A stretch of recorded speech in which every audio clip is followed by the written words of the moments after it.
A warm welcome to the LA Memorial Coliseum here in Los Angeles as USC and UCLA get set to do battle for the 95th time. It's a battle for Los Angeles, and they are ready to rock here in LA. There's no love lost between these two schools. Crosstown rival, victory bell, bragging rights. The Bruins just about decapitate Rob Johnson.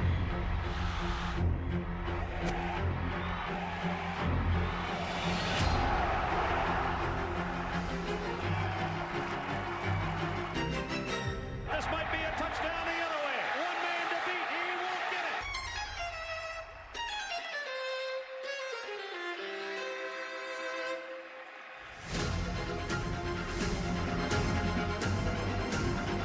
Well, these teams, this city, these fans are certainly fired up. We are as well to bring you this crosstown showdown. UCLA and number 17 USC as the Trojans look to finish the season with a victory.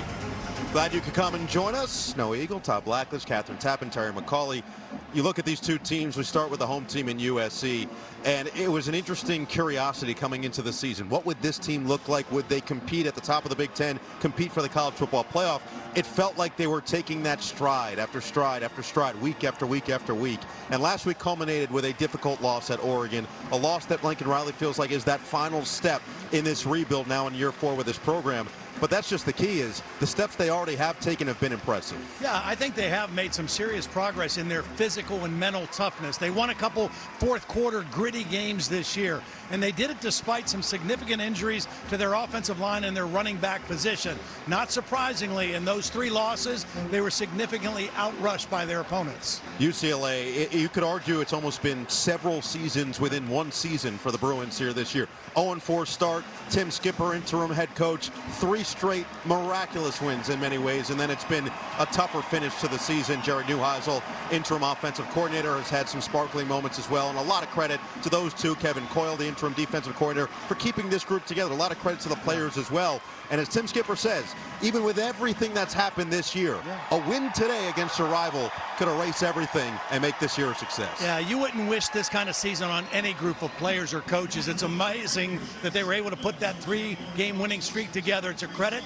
to the coaches and these players. And even though they've gotten roughed up here the last 4 weeks, they have not stopped playing hard. There is no postseason, no bowl game. This is a rivalry game. They can make everything right with a good performance today. They've got a number of veterans on this team that are looking to go out with a win against their rival. USC has senior night. They announced all the seniors before this game to a nice applause from the crowd here at the Coliseum. No love lost between USC and UCLA. Again, the 95th meeting between these two, dating back to 1929, with the road team winning each of the last 5. We get set for this matchup, and USC and UCLA looking to finish their regular season with wins in their respective years.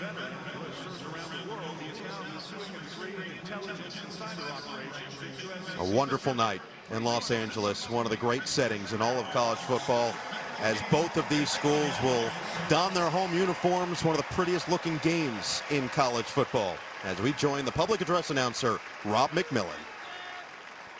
Please remain standing and join in singing as the Trojan Marching Band welcomes the newly appointed director of the UCLA Bruin Marching Band, Dr. Justin McManus, as he leads us in the performance of our national anthem.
Outstanding pageantry, outstanding setting, outstanding rivalry, all straight ahead.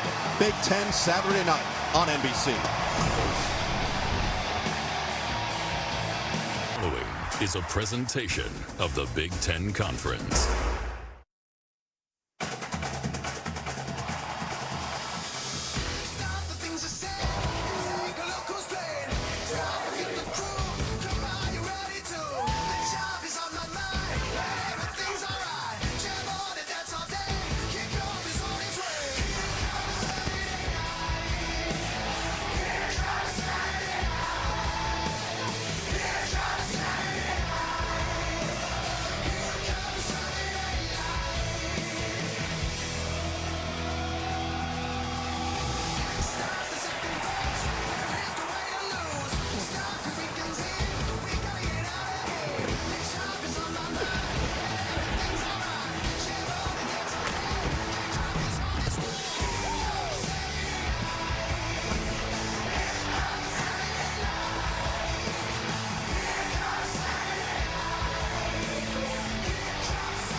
Welcome to Big Ten Saturday night, presented by Discover. It's 3-8 UCLA, 8-3, and number 17 in the country, USC, from the Coliseum. As we get set for this matchup, we send it down to our guys, Jordan Cornette, Matt Castle, Mike Ross. Thanks, Noah. Matt, you're a proud Trojan, a perfect 5-0 against these Bruins. What does this rivalry mean to you? Well, I grew up here in Los Angeles. This is a city divided. What always makes this game so interesting is you grow up playing against some of your opponents that you're going to play against in this game. Go to camps again. But make no mistake about it, this is a bitter rivalry. We don't like them, they don't like us. And USC got an explosive offense. UCLA has to find a way to keep a cap on this explosive offense. But like you said, this is a rivalry, right? This is for the ownership of Los Angeles. Can't wait to see who comes out. Todd, I'm telling you, I think Matt wants to put the pads on and go play in this. I doubt it. I doubt it. I still want to put my hand in a three-point stance anymore. I felt like he was threatening me, to be honest. He was looking into my soul and questioning me as an overall tough guy. USC have proven their toughness this year. The Trojans, gritty wins, including the big win at home against Michigan, going on the road, beating Nebraska 21-17, beating Iowa in the sloppy rain 26-21. The tough loss last week with some self-inflicted wounds at Oregon, but Lincoln Riley feels like this team is close to taking that ultimate step, and this year is another year to help build toward the future, paving the road both for the past, present, and for years to come. Looking for a win against their rival, putting end to this road team victory streak. Both teams being in those home uniforms you see, sharing that tunnel on their way out from the Coliseum. The red versus the blue here in South Central.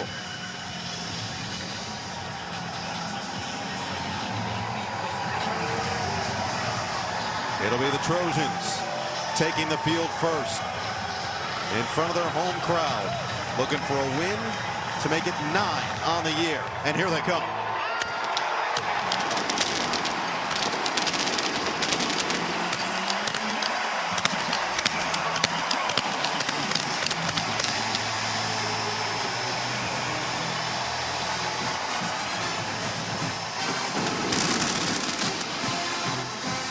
Lincoln Riley, in his first year in the Big Ten last year, only 4 wins, 5 losses. This year so far, only 2 losses in conference. A number of seniors, including the linebacker Eric Gentry, celebrating their final game here on this field, a field that has brought so many great memories, including Lincoln's first year, and you can feel the energy. Tim Skipper's group is ready. Here come the Bruins.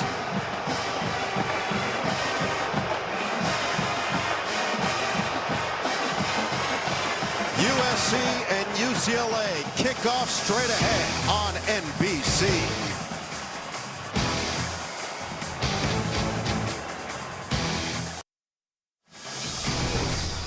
Number 17 USC, UCLA on Big Ten Saturday night as we get all ready for action.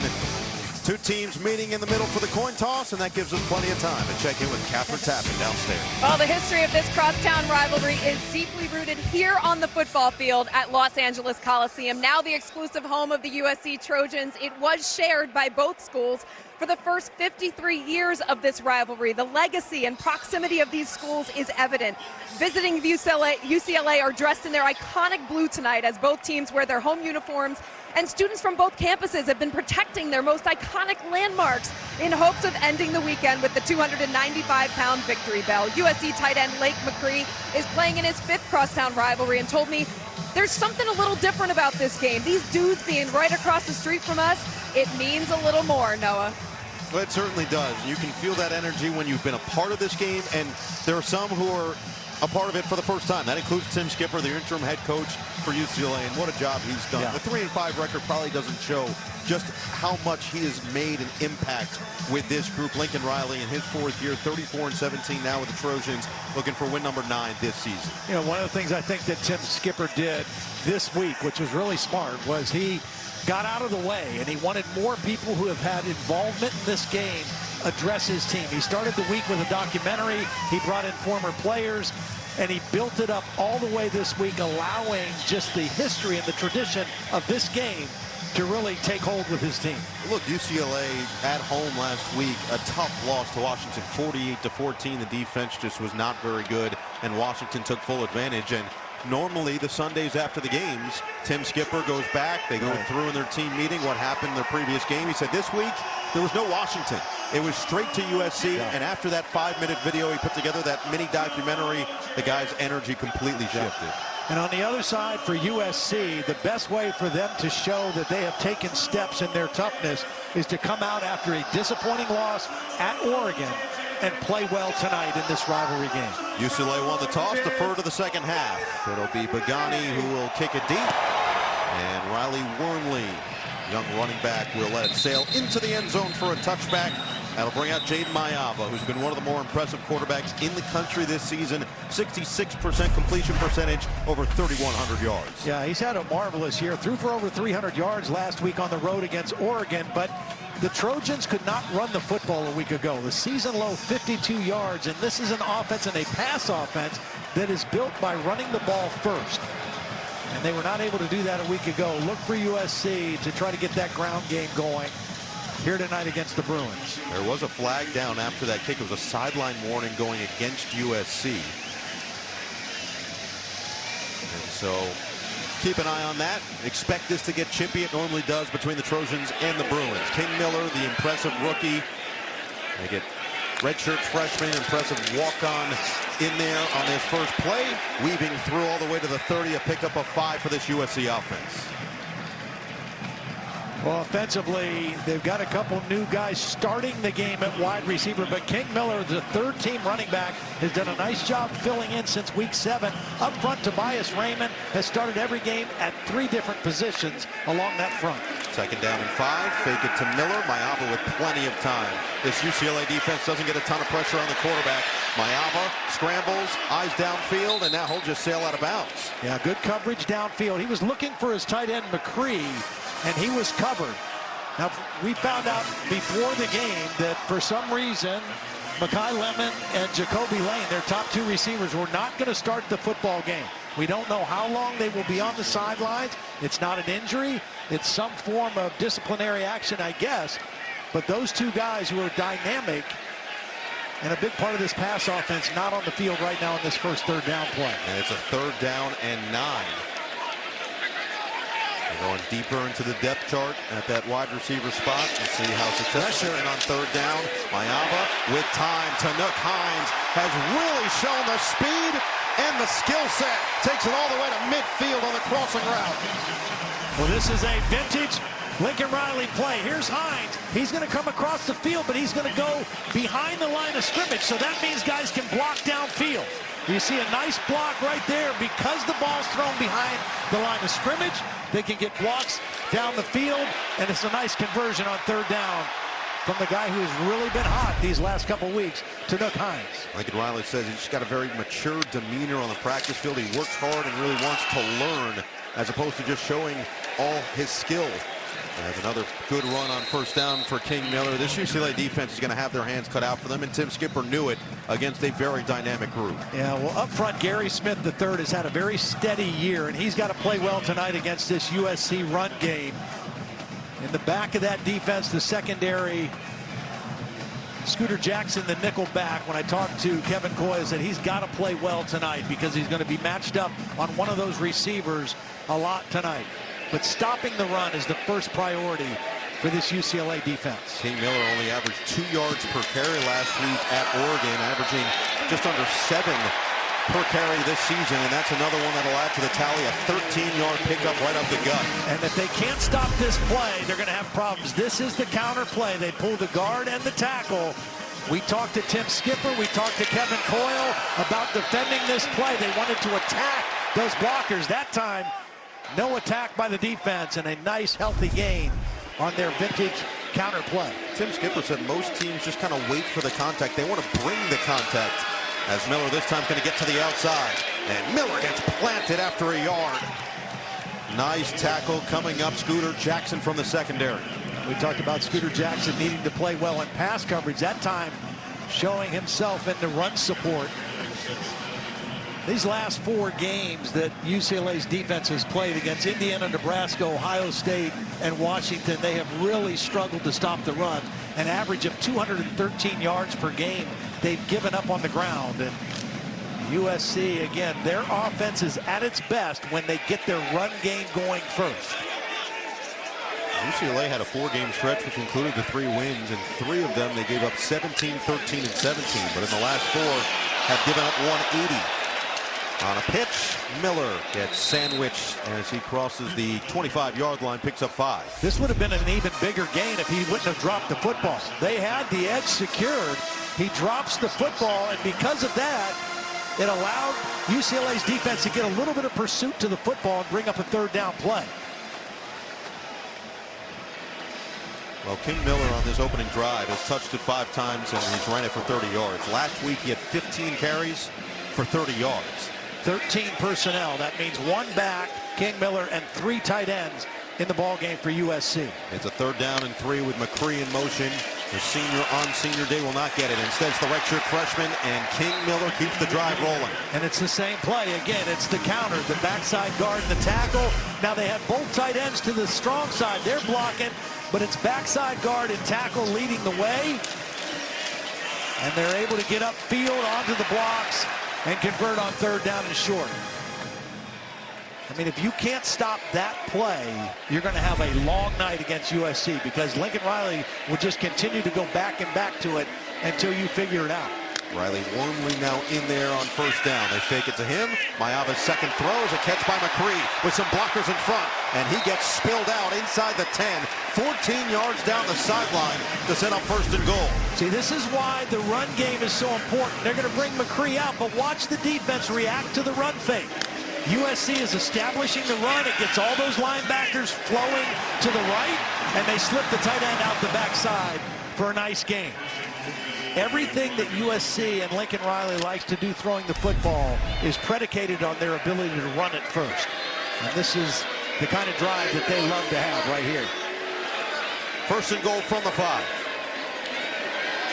Miller on the season with 5 rushing touchdowns. It's the 10th play of the drive, and it is a give. And it is Miller. And it is a touchdown. And it is the counter again.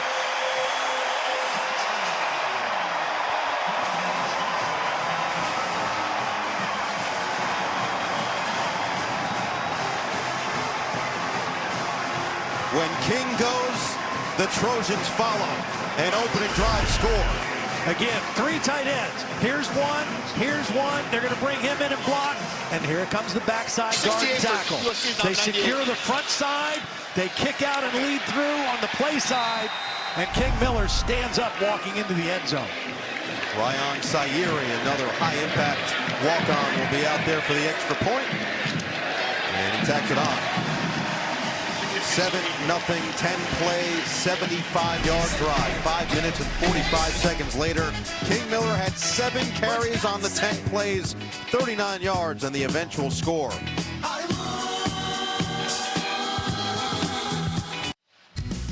From the network that brought you The Office and Parks and Rec comes an all-new episode of TV's Feel Better comedy. St. Dennis Medical Monday on NBC and Peacock. Just saw the Traveler statue here at USC. Duct tape this week for protection during rivalry week. See that throughout the campus at USC, and they visit boxes around the statues over at UCLA. Do a good job of making sure that evil stays away on either side. Yeah. Tomfoolery. Mischievousness. Those are great words that don't get used enough. You know, I got to reinsert those to my vocabulary.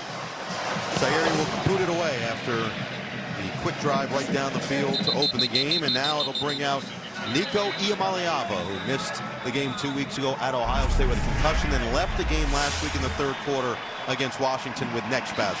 Well, if you ever had any questions about how tough this guy is, just put on some game tape from this season, because he has no regard for his body when he runs the football, and he's an excellent runner. And he gives them a chance because he can extend plays, make plays out of the pocket.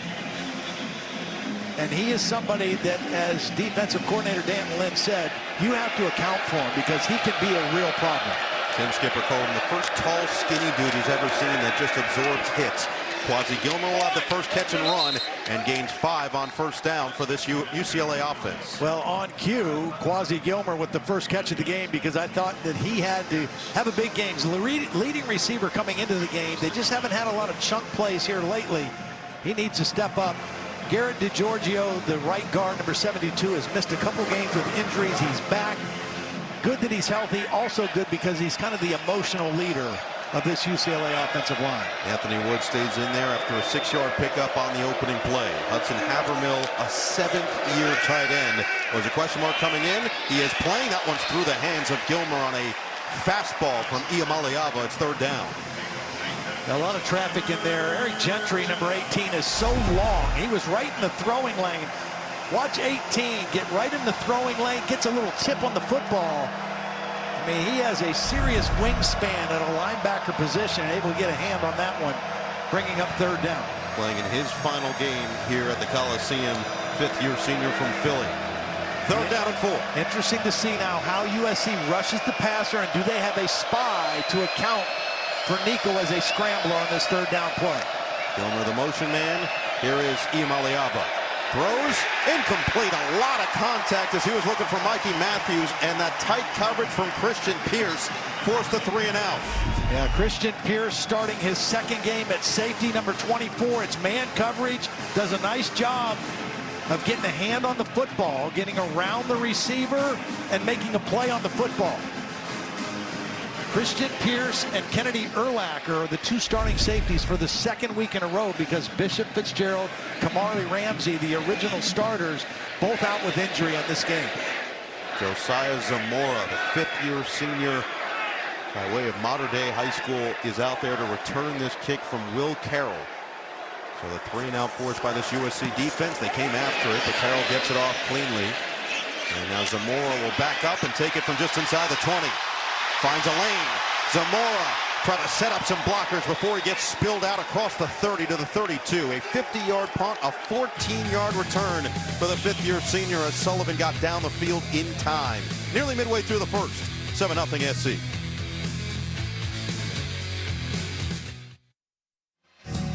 Well, we're not on the west side, but it has been a wavy season for USC. 4-0, start 2-0 in the Big Ten. And that tough loss at Illinois. They also lost at Notre Dame, beat number 15 Michigan. That was a tough 3-game stretch. The last 4 games, win Nebraska, win Northwestern, big win against Iowa, and then the spillage for Lincoln Riley and this team at number 7 Oregon last week. And Lincoln told us that last 10% is the hardest to get to. That's the toughest gap to close for a program. Well, and all 3 of those losses had a different story. Illinois, they were in position to win. They couldn't get a stop late. They lost on a walk-off field goal. Notre Dame, they got dominated up front, gave over 300 yards rushing to the Irish, and then too many mistakes a week ago to win a game of that magnitude. Fake it to Miller on first down. Now Maiava has to get away. He'll just fling it towards the sideline, out of bounds as we check in with KT. Well, guys, along that point, I asked Lake McCree how the team responded to last week's loss at Oregon. He said it obviously was not the outcome they wanted, but they're choosing to learn from it. He told me that they had a team meeting on Sunday. Lincoln Riley told them, you could be angry and upset, but at the end of the day, you got to put it behind you because we have a huge rivalry game coming up this week. He said we have to learn from it and not let it affect our future. Yeah, and KT, that's actually kind of the overarching theme of this season. There's so many injuries with this team.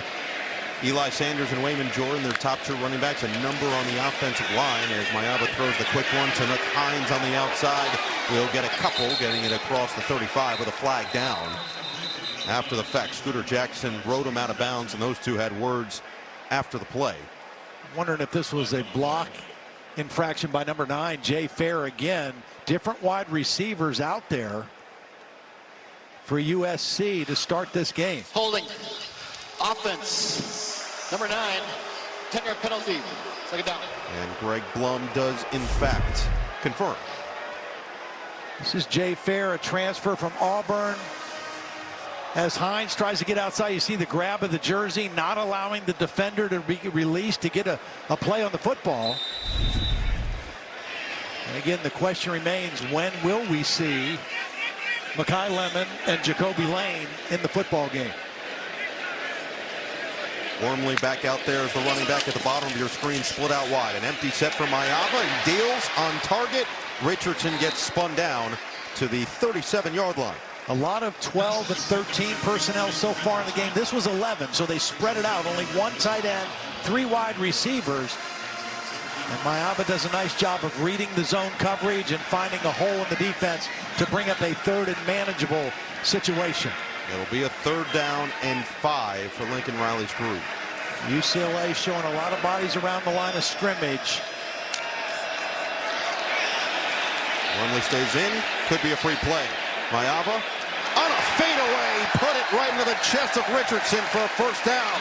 Yeah, it was a free play. I just don't know why the defensive edge guy didn't try to get back on sides. He just kind of stayed in the neutral zone, did not try to get back in the right position, gave Maiava a free play.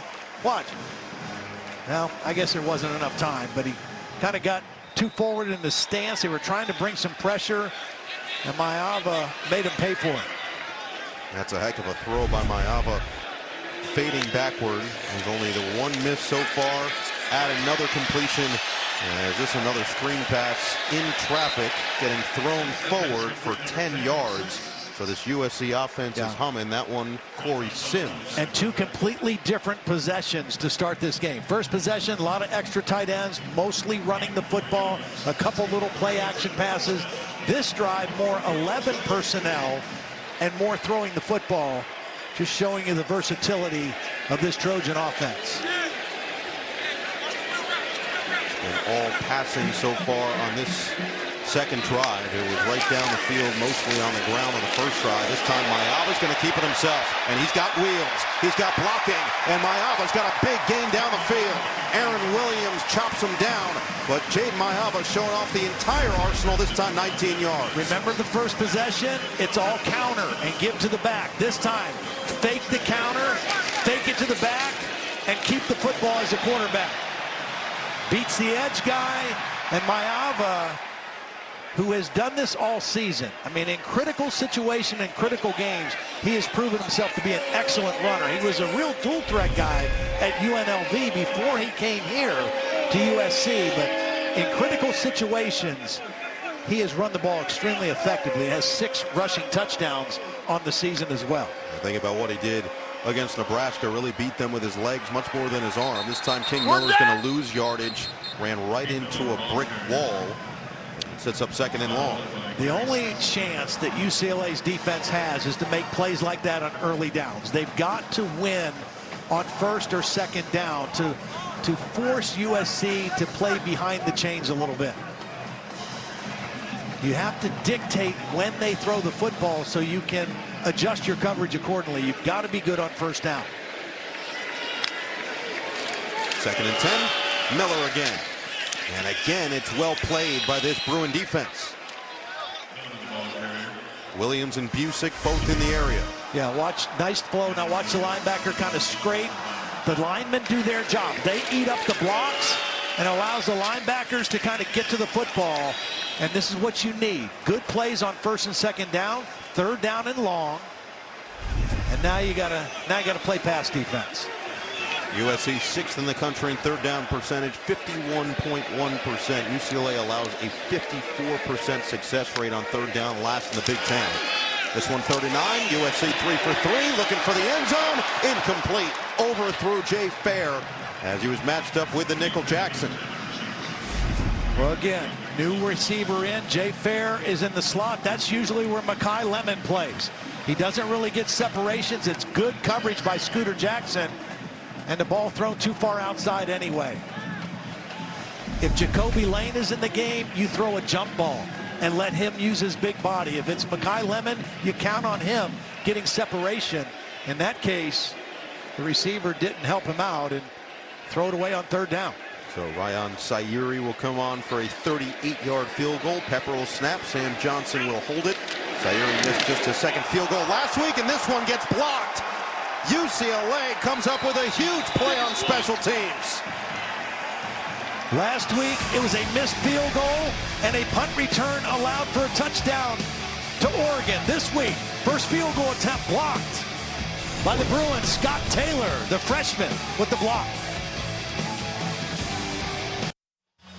Back at the Coliseum, this look from above is brought to you by Walmart. Scott Taylor is a freshman from here in Los Angeles. He jumped off sides a minute ago, but he's going to slip through this crack right here and get in to get a hand on Sayuri's field goal attempt and thwart the 2nd possession scoring opportunity for the Trojans. Played at Loyola High School here in Los Angeles. Like so many kids involved in this game from this area, chose to come to one of these 2 schools. So many of them played high school together or against each other. We're on 7-on-7 teams. A lot of familiarity from kids from this area. Sets up this 1st down line, brought to you by T-Mobile as the drive starts at the 21, 1st down at the 31. Yamaliava out of the pocket. Habermill makes the catch. He tried to go airborne, and he gets dragged back down to earth. Yeah, Habermill, we weren't even sure if he was going to play or not. He's been battling some injuries, trying to go up in the air, and young man, I think you need a little bit more vertical ability to try this play.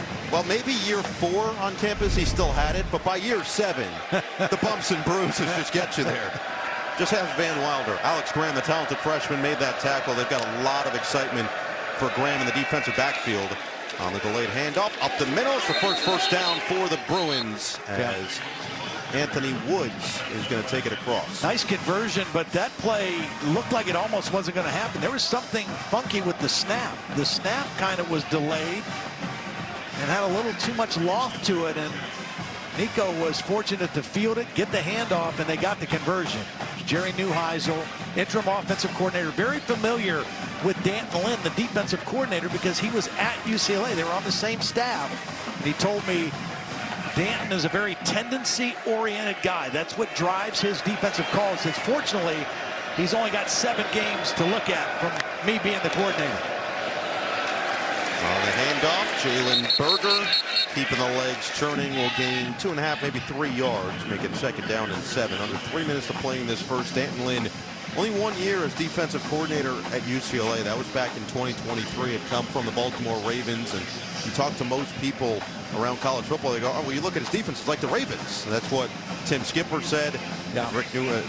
Jerry Neuheisel, excuse me, and now has to go out there and try to battle what is a challenging defense, but one that teams have figured out, especially on the ground this year. Well, it really looks like that on 3rd down. I think that's where he's at his best. A lot of simulated pressures, disguises of coverages on 3rd down passing situations.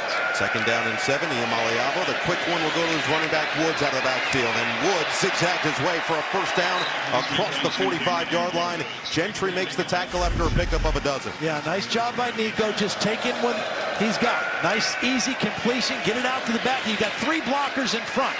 That's just like a sweep running play, right? Get the ball to the back quick. He's got 3 blockers in front. It's a pass, but it looks like a run, and it's another 1st down for the Bruins.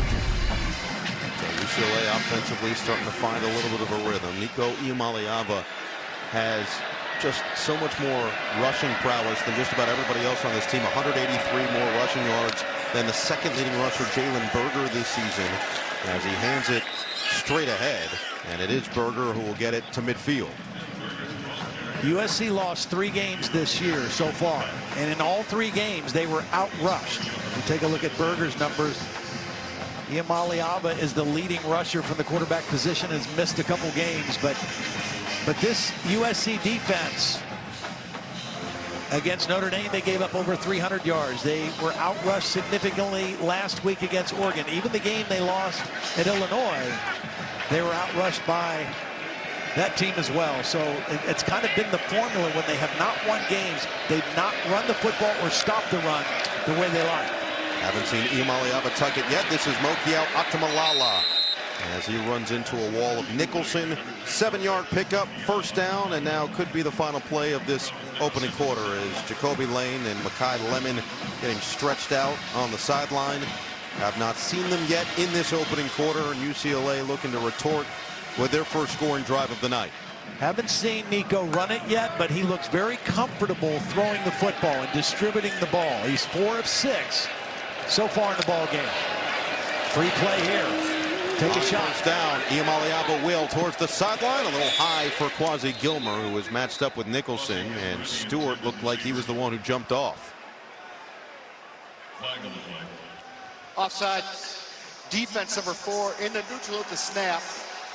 5-yard penalty, first down. Good job by the center, Sam Yoon, because he snapped this football as soon as he felt there was offsides in the neutral zone. I'm not sure that was the snap count or when it was expected by the quarterback, but he did a nice job knowing that somebody was in the neutral zone, snap the football, get your quarterback a free play, and they get the 5 yards, and it's 1st and 5. Nice drive going right here for the Bruin offense. We've already seen a number of running backs used. As expected from Tim Skipper, loves this group, the energy that they feed off of one another.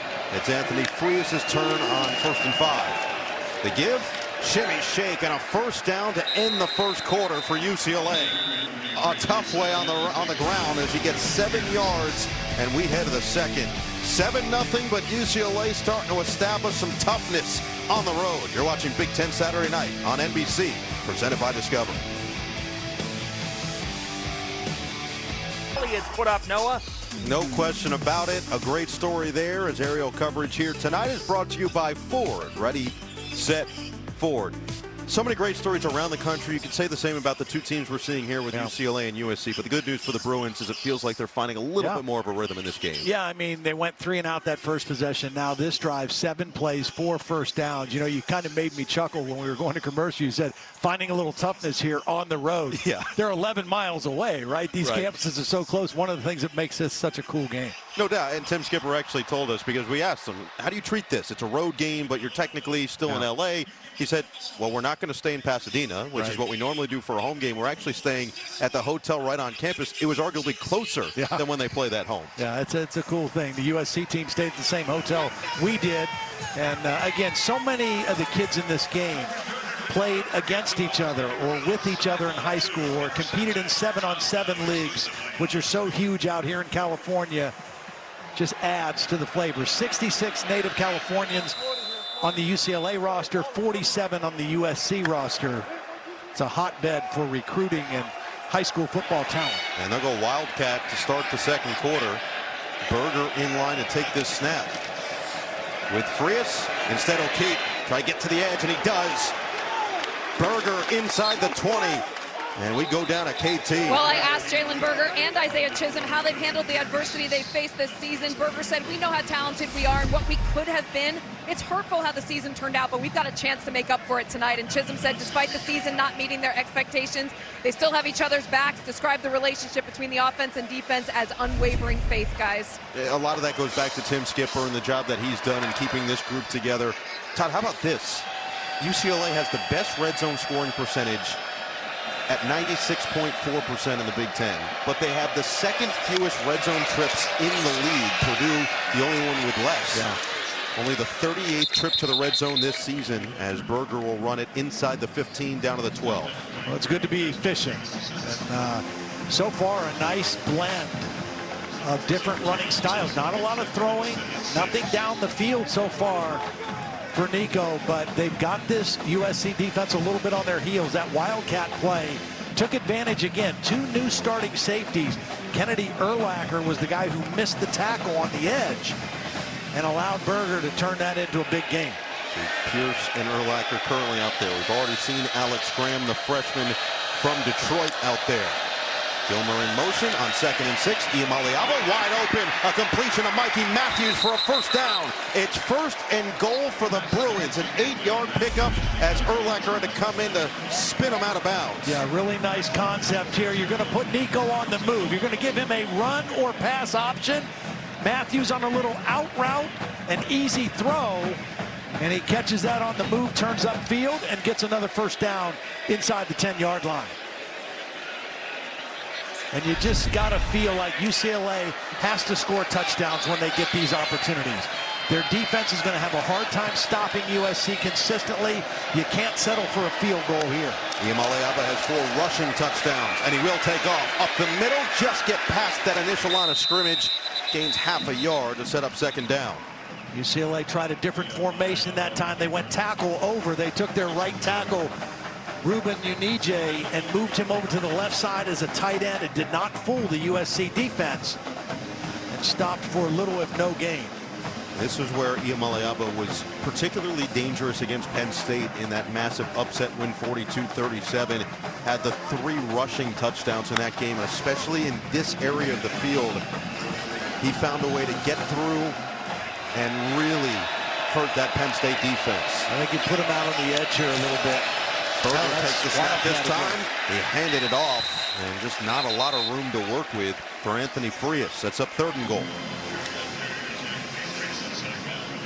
Jerry Neuheisel has had a couple of brilliant play calls since taking over as the interim offensive coordinator, part of that 3-game winning streak. That's right when he took over, and the offense has looked different ever since. And I think Tim Skipper has already told Jerry Neuheisel this is 2-down territory. We're not going to settle for a field goal here. And they are coming here to win. There's no sense holding anything back. There's no plays for next week. This is it. We got 2 plays to find a way to get it in the end zone. And number 9 gives you a pretty good chance. Play clock winding down, and you see Tim Skipper still got good speed. Former middle linebacker at Fresno State got down, called the timeout before the play. First charge team timeout, UCLA. So Nico Iamaleava and this Bruin offense will look to punch it in when we come back to the Coliseum. USC up 7-0, but UCLA threatening right now. Nico Iamaleava doing a good job getting the ball out of his hands. A lot of quick throws. Very decisive, very accurate, and distributing the football. This was a key conversion to get him inside the 5-yard line. I would expect something on this 3rd down play very similar to that. Get the quarterback out to his right and a little bit of a rub route where you got outside receivers coming in and one of those slot guys moving to the outside. A great look at our big shots presented by Nissan. 3rd and goal. Seen a couple Wildcat plays. This time it's going to be Iamaleava with Woods. Looking for the end zone. It's caught. Quasi Gilmer, touchdown. The Bruins respond. It's Nico to Quasi.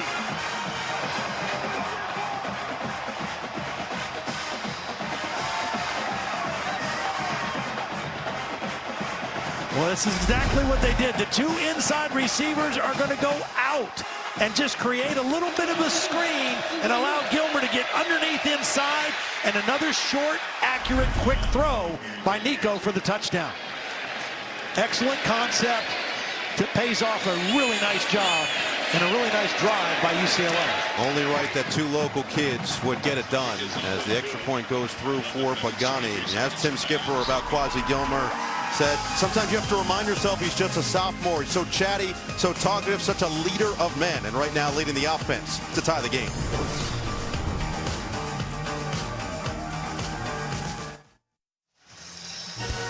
Sunday, anything can happen with the Broncos riding into D.C. to take on the Commanders. Sunday, 7 Eastern on NBC and Peacock.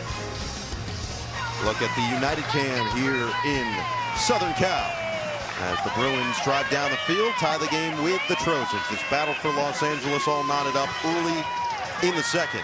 And a lot of credit for both teams. You've got a USC team coming off an emotional loss last week at Oregon, but as Lincoln Riley has said, they still have a lot to play for. This is a rivalry game. There's that part of it, but also paving the road, not just for the players that came before them, but certainly for the players that are coming afterward. The #1 recruiting class coming in, a brand new football building going up and opening up this summer. For UCLA, as Tim Skipper said, you change the entire viewpoint of your season with a win here tonight. And this is exactly why. You look at the history of this rivalry. First meeting was back in 1929. Officially, it's SC 51-34-7. The winner receives that victory bell. The Athletics overall, just some of the most iconic teams and names in sports history. Second and third in total championships all time. And this is the Crosstown Cup, a year-long all-sports competition from 01-02 all the way through. USC leads it 14-9. And now we'll see if the Trojans offense with Makai Lemon and Jacoby Lane on the field can have a response. Fake it, throw it, and nobody home. Looking for Lane on one of those patented jump balls, but Andre Jordan was down there with him.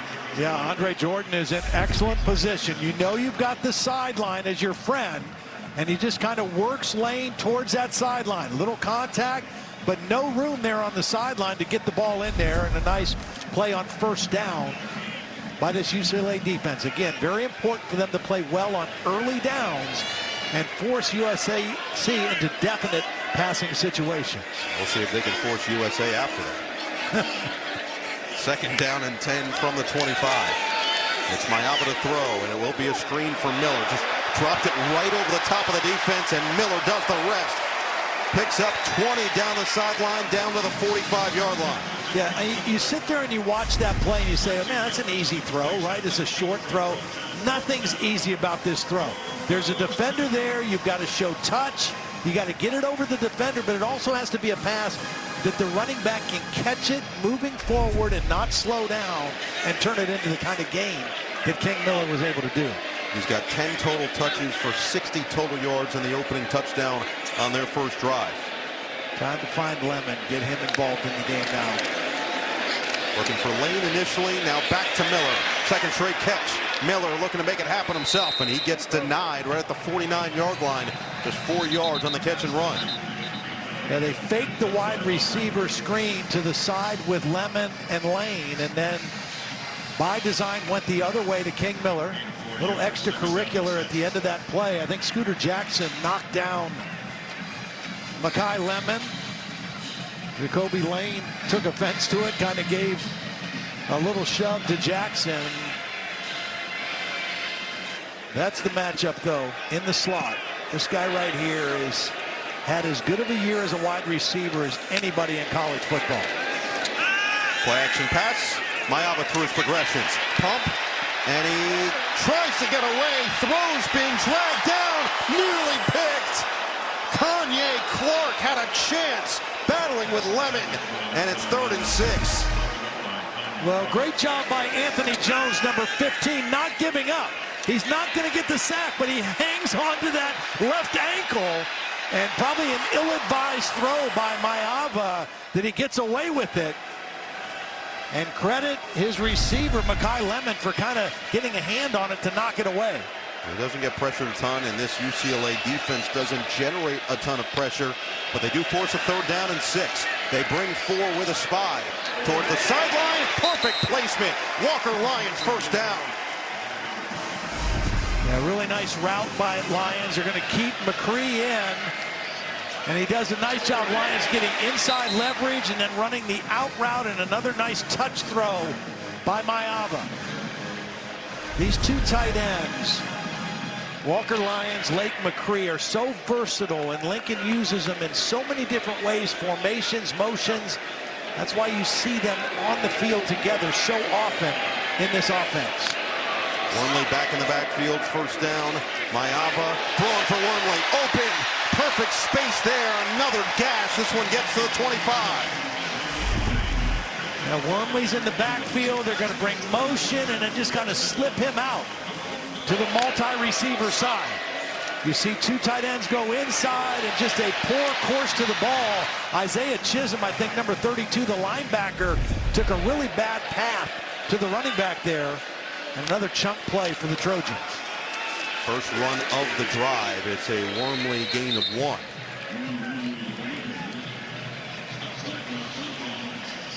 This USC offense already up to 184 first half yards compared to just 80 so far for the Bruins. Of course, never been a concern for Lincoln Riley.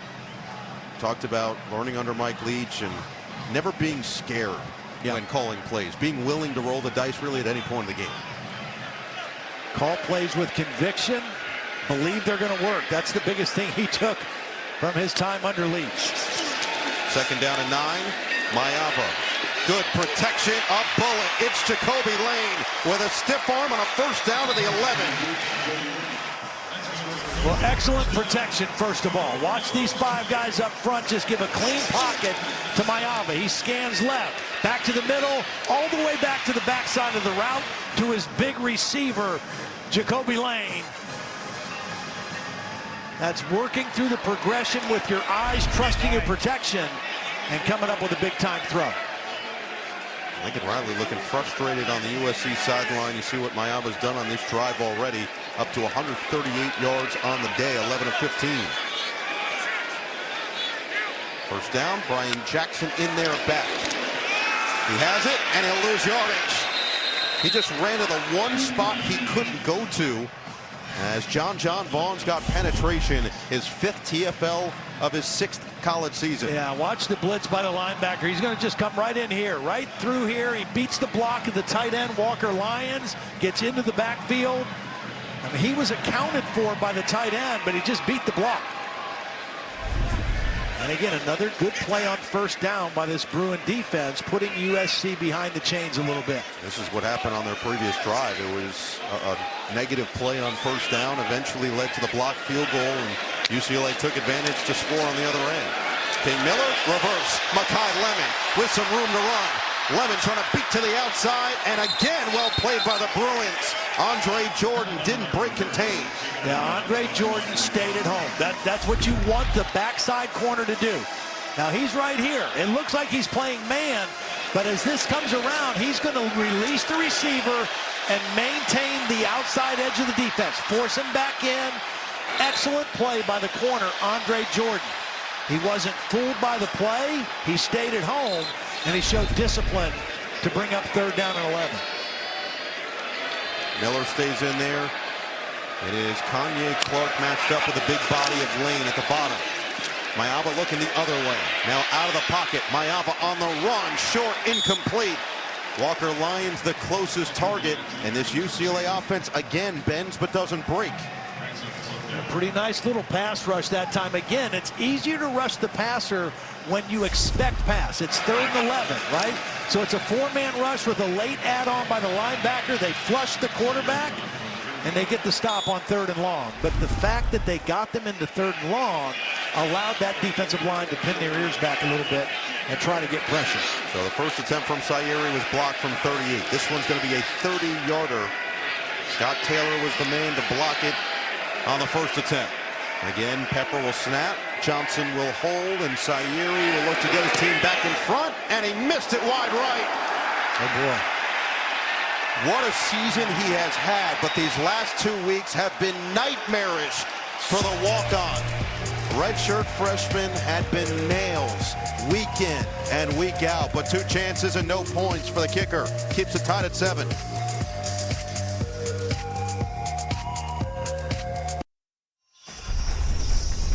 Big Ten Saturday Night is brought to you by Coca-Cola. Fan work is thirsty work. By Genesis Motor America. Learn more at genesis.com. By State Farm. Like a good neighbor, State Farm is there. Wow. And by Gillette. The best a man can get. Figured last game of the season, can't hold anything back now. Yeah. Some of the great programs. We might get you on The Voice after all, before it's all said and done. I don't think that would be getting anybody turning around for me. Tell you, one of the things that has allowed this UCLA team to be in the ball game, their run defense has settled down. They gave up 35 yards rushing in that opening touchdown drive. USC made it look easy. Only 22 more yards rushing since then. And they played very well on first and second down defending the USC run game. Now let's see if they can cash in again after just the 4th missed field goal of the year for Sayuri, but 2 of the 4 coming today, and Anthony Woods takes advantage with 13 on the ground. Nice job of outrunning the linebacker, Jaden Walker. Watch number 31. He's responsible. He's unblocked. He just can't quite get there. He's responsible for the edge of the defense. He takes a bad angle and another positive run for a first down for UCLA.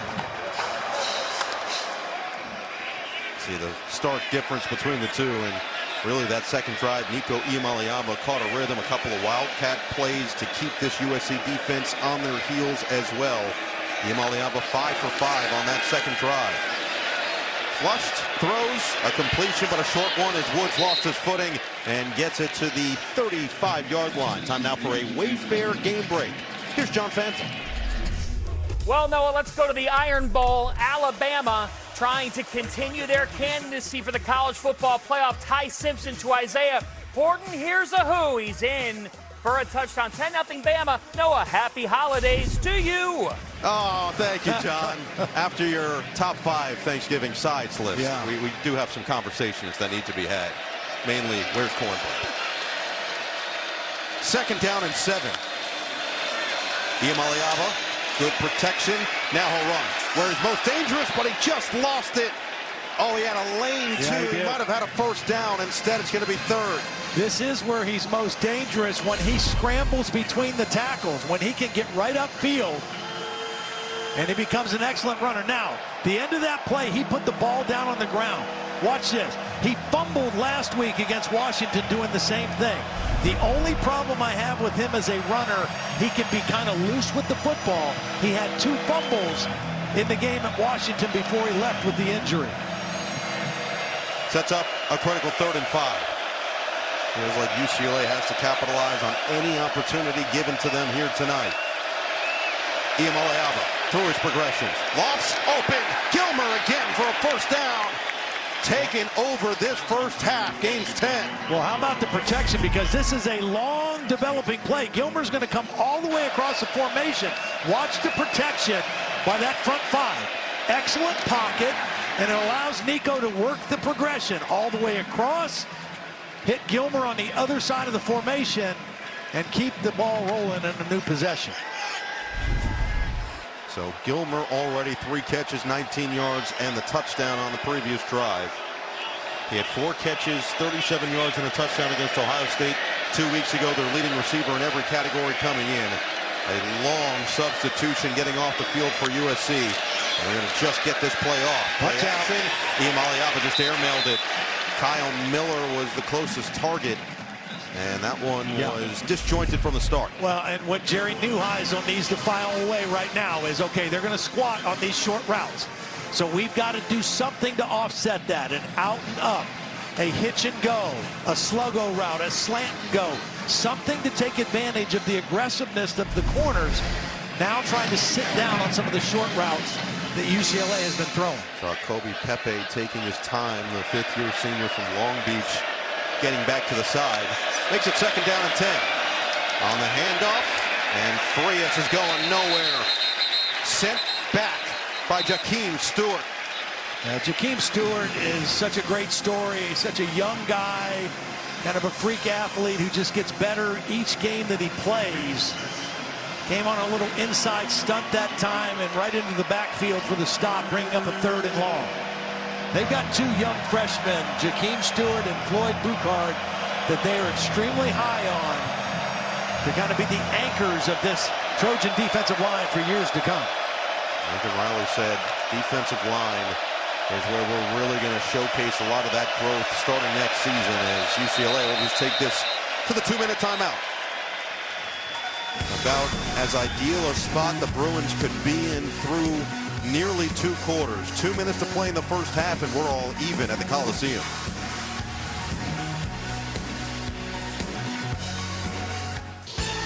The NBA is on NBC and Peacock. Monday nights, it's Peacock NBA Monday. And Tuesdays in primetime, Coast to Coast Tuesday on NBC and Peacock. A look at Crypto.com Arena right down the street from here.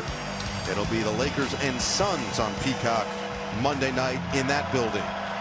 Big third down here, 3rd and 10 with 2 minutes to play in this first half. UCLA, in their 3 wins this season, have led at halftime. In their 8 losses, have trailed through 2 quarters. Well, very important for Nico to take care of the football on this 3rd down and 10 play. There's nothing wrong with punting the football if it's not there in this situation. Pressure. Iamaleava rifles. It's caught. Excellent. Going down low. His main man, Quasi Gilmer. 11 more. USC, Dan Lynn choosing to bring pressure. Watch the pressure and watch the protection again. And Nico knows if these people are coming, it's man-to-man. I've got my favorite target on an out route beyond the sticks. He has time to make an accurate throw. And it's another first down, working on Kennedy Urlacher, the safety, in man-to-man coverage. Yeah, they're going to take their time. They won the toss and elected to defer, so get the ball to start the second half. This time, a lot of movement for not a lot of yardage for Anthony Woods as he ran into Gentry. Now let's see if USC starts using their timeouts. Well, I don't think if you're UCLA that you sit on the ball right here. You're in USC territory now after that conversion. I think you stay aggressive and try to put points on the board here before the end of the first half.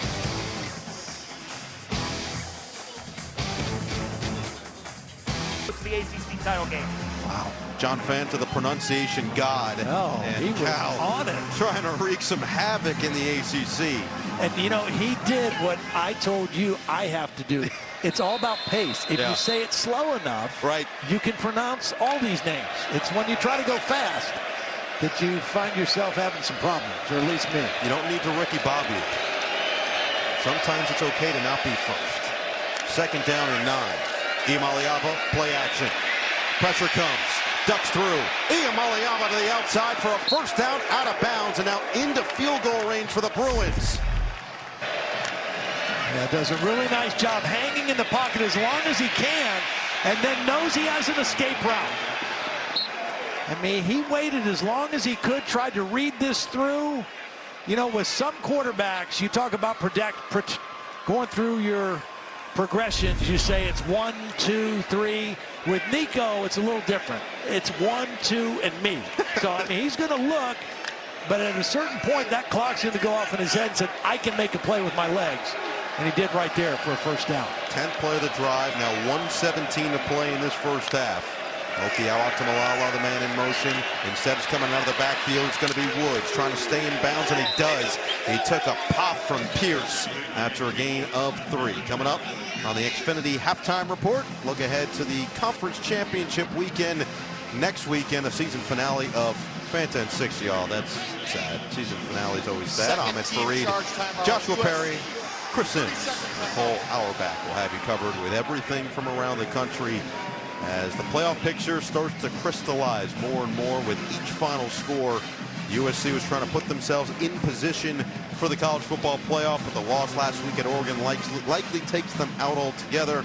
Yet Lincoln Riley, again, just feels like paving the road, and everything that they did last year to kind of put them in a position for this year has already been great. And you can see every time you talk to him, he's almost got this very calm demeanor of, oh, this thing's getting good right now. Why would anybody want to go elsewhere? The high school recruiting's getting to a point that they want it to be, and that's really where they want to hang their hat, is dominating the California high school recruiting scene. Well, when you think about what they potentially have coming back and what they have coming in, and the new football facility that they'll be moving into in the summer, there is a lot to be excited about in terms of future for the USC football Trojans. But they got their hands full right now in this crosstown rivalry game with UCLA. Team playing with nothing to lose and playing very well right now. And Tim Skipper has had his boys ready and energized. This one's batted down. There's the wingspan of Gentry. Yeah, I mean, he is just kind of a unique physique, right, for a linebacker. He is on the edge, 6'5", 230 pounds, but just that wingspan like a power forward in basketball, and he just gets his hands on the football. He's rangy and makes a ton of plays. A big one right there to force third down.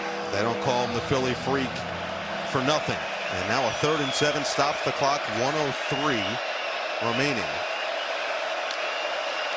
UCLA 3 for 3 on third down this quarter. And Iamaleava is going to do it with his legs again. And he's going to get close depending on where he started on that slide down. He took a pretty good hit at the end of that play. I think he's going to be just a hair short. Nope. They're marking first down. Again, this guy is courageous now. 2 weeks ago, he missed the Ohio State game with a concussion. He comes back and plays against Washington, gets knocked out of that game with a hard hit to his head area, had neck spasms, didn't practice early this week, came back the last 2 days and participated. That the runner made the line to gain is under further video review. Yeah, this looked closer than I think just giving him the line to gain. Again, it's where he starts the slide, and it looked like he started the slide before he gets to this yellow line. So right there, that's clearly short. Terry McCauley, are you seeing the same thing? Exactly, Noah. You didn't need me this time. You nailed it right. He starts, the butt drops. It's where the butt drops. It's right about the 20-yard line in that vicinity. So he's clearly short when he starts his slide, and this should be reversed. All right, so that will change. And if you'll allow me, that would create a 10-second runoff situation that either team can avoid through calling timeout. I will always allow you, Terry. That is never a question. Thank you. So 41 seconds as it stands right now, and USC does have the one timeout to avoid that 10-second runoff if it does come to that, but then UCLA also would potentially have a decision on a 4th and short. Do you kick the field goal and just go ahead and feel like you're in a good spot, or you feel like you've got them kind of in a corner here and you want to try to step on the gas a little bit more? Well, it's going to be 4th and very short if they are short. They've got 75 yards rushing in the ball game so far. Let's get the official call from Greg Blum. USC trying to preserve as much time as they can for their offense. I kind of think if you're UCLA, you go for it here if it's not a first down. Yeah, looks like that's exactly the discussion here on both sides.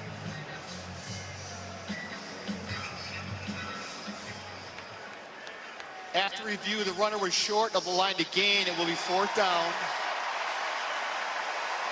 We reverse to a running clock that calls for a 10-second runoff. Game clock operator, please reset the game clock to 31 seconds. The clock will start at my ready for play signal. Yeah, so Tim Skipper electing to not use a timeout, go ahead and take the runoff, right? Because he doesn't want USC to get the football. A little surprised USC didn't take the timeout. And now, I mean, Lincoln Riley is certainly pleading a case on his side. You can see the clock was at 57 seconds when the player was down. Game clock operator, please set the game clock to 47 seconds, 4-7. Maybe that's what Lincoln Riley was talking about. So still more time than what it looked like initially. Game clock operator, please set the game clock to 47 seconds, 4-7. I think, I don't know. I mean, I know he came up short there, but I think Nico Iamaleava, you go quarterback sneak here. If you're under the center, get a push from behind. They have Frias in. He's kind of the more physical back. Let's see if they can get him to jump first.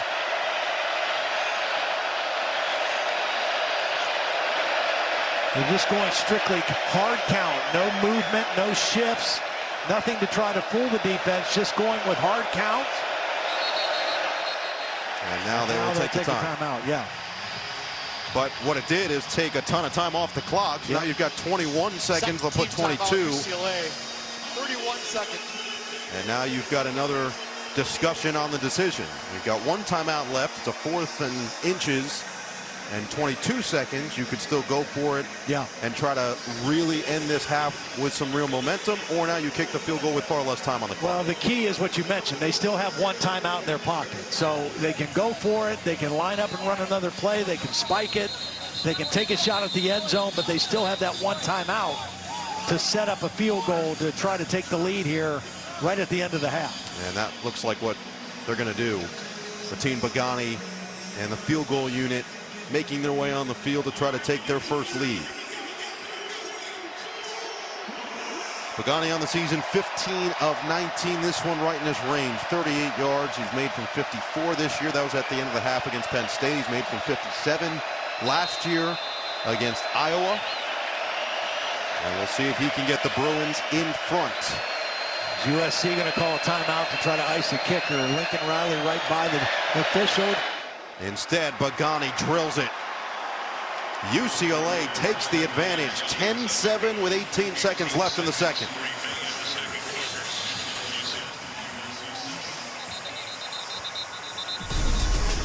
We weren't sure midweek if Nico was going to play, but he has played tonight, and he's played extremely well. In the pocket, reading the progressions, working the ball across the field, showing poise, accuracy, throwing the football, and then when it calls for it, doing what he does extremely well, finding a crease in the defense between the tackles and turning a negative into a positive.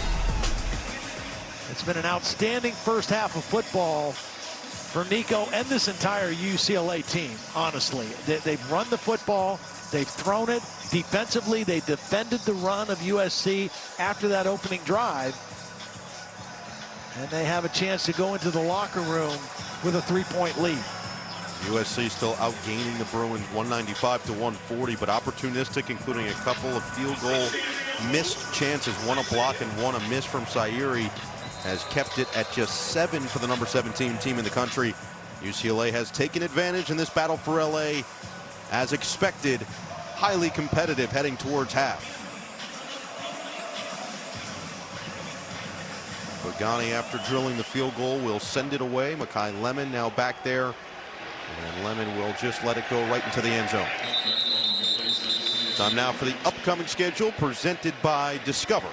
Saturday, January 10th, the Navy All-American Bowl, 1 p.m. Eastern time on NBC and Peacock. #1 recruiting class in the country, heading to USC next year, and Lincoln Riley stressing they've gone further and further away from the transfer portal. It's great for pieces here and there, but they want to be a developmental program like we've seen with the likes of Ohio State and Indiana and some of these that have risen to the top of the college football world.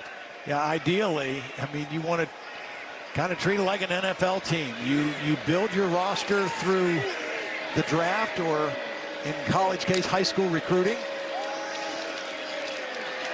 Mayava, time, dart, out of bounds. First down for Miller. Yeah, good protection. UCLA playing a safe defense here, going to give up the underneath routes. A nice job by Miller running out of bounds to stop the clock. Again, USC still has one timeout as well. Sairi's long of the year, 54 yards against Michigan earlier in the season. Second longest field goal in USC history. This time Mayava gets crunched. There was no escaping the immediate pass rush of Anthony Jones. Well, watch the push up the middle. I mean, that's where it starts. It's a three-man rush. He's going to beat two blockers to the quarterback. Outstanding work in there by Tapake, number 92. And as expected, the chippiness has arrived. Well, remember, both teams share the same tunnel. They've got to keep UCLA at bay to allow USC to get in the tunnel first. But how about the end of the half? The worst team in the country in terms of sacks, 8 the whole season coming in. They end the first half with a field goal to take the lead and a sack to end the half. They officially have 2 on the night. Here's KT with Coach Skipper. Coach, things are getting a little chippy out here. How do you control the emotions of your team heading into the second half? I love it. We're going to play with emotion. This is fun. We're going to keep playing Bruin football and just keep doing what we do. We just can't get any stupid penalties, but the emotions are high on both sides, and that's what the Battle of LA is all about. Your team has a lot of success when leading at the half, and of course you get the ball to start the third. So how do you continue the momentum that you've built here in the first half? We're going to go reset the game right now, and it's 30 minutes all we got. That's all it is right now. That's all we got, drain the tank. Coach, thanks so much for your time. Thank you. Talked to John Vaughn, 6-year senior, about playing for that man. He said it's been an honor. The energy he has brought to this team has been different, and they lead 10-7 after 2.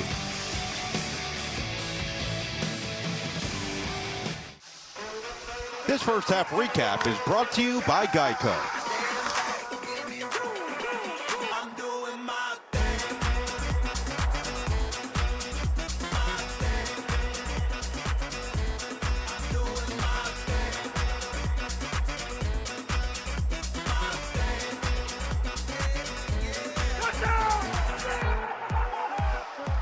It feels good to Geico.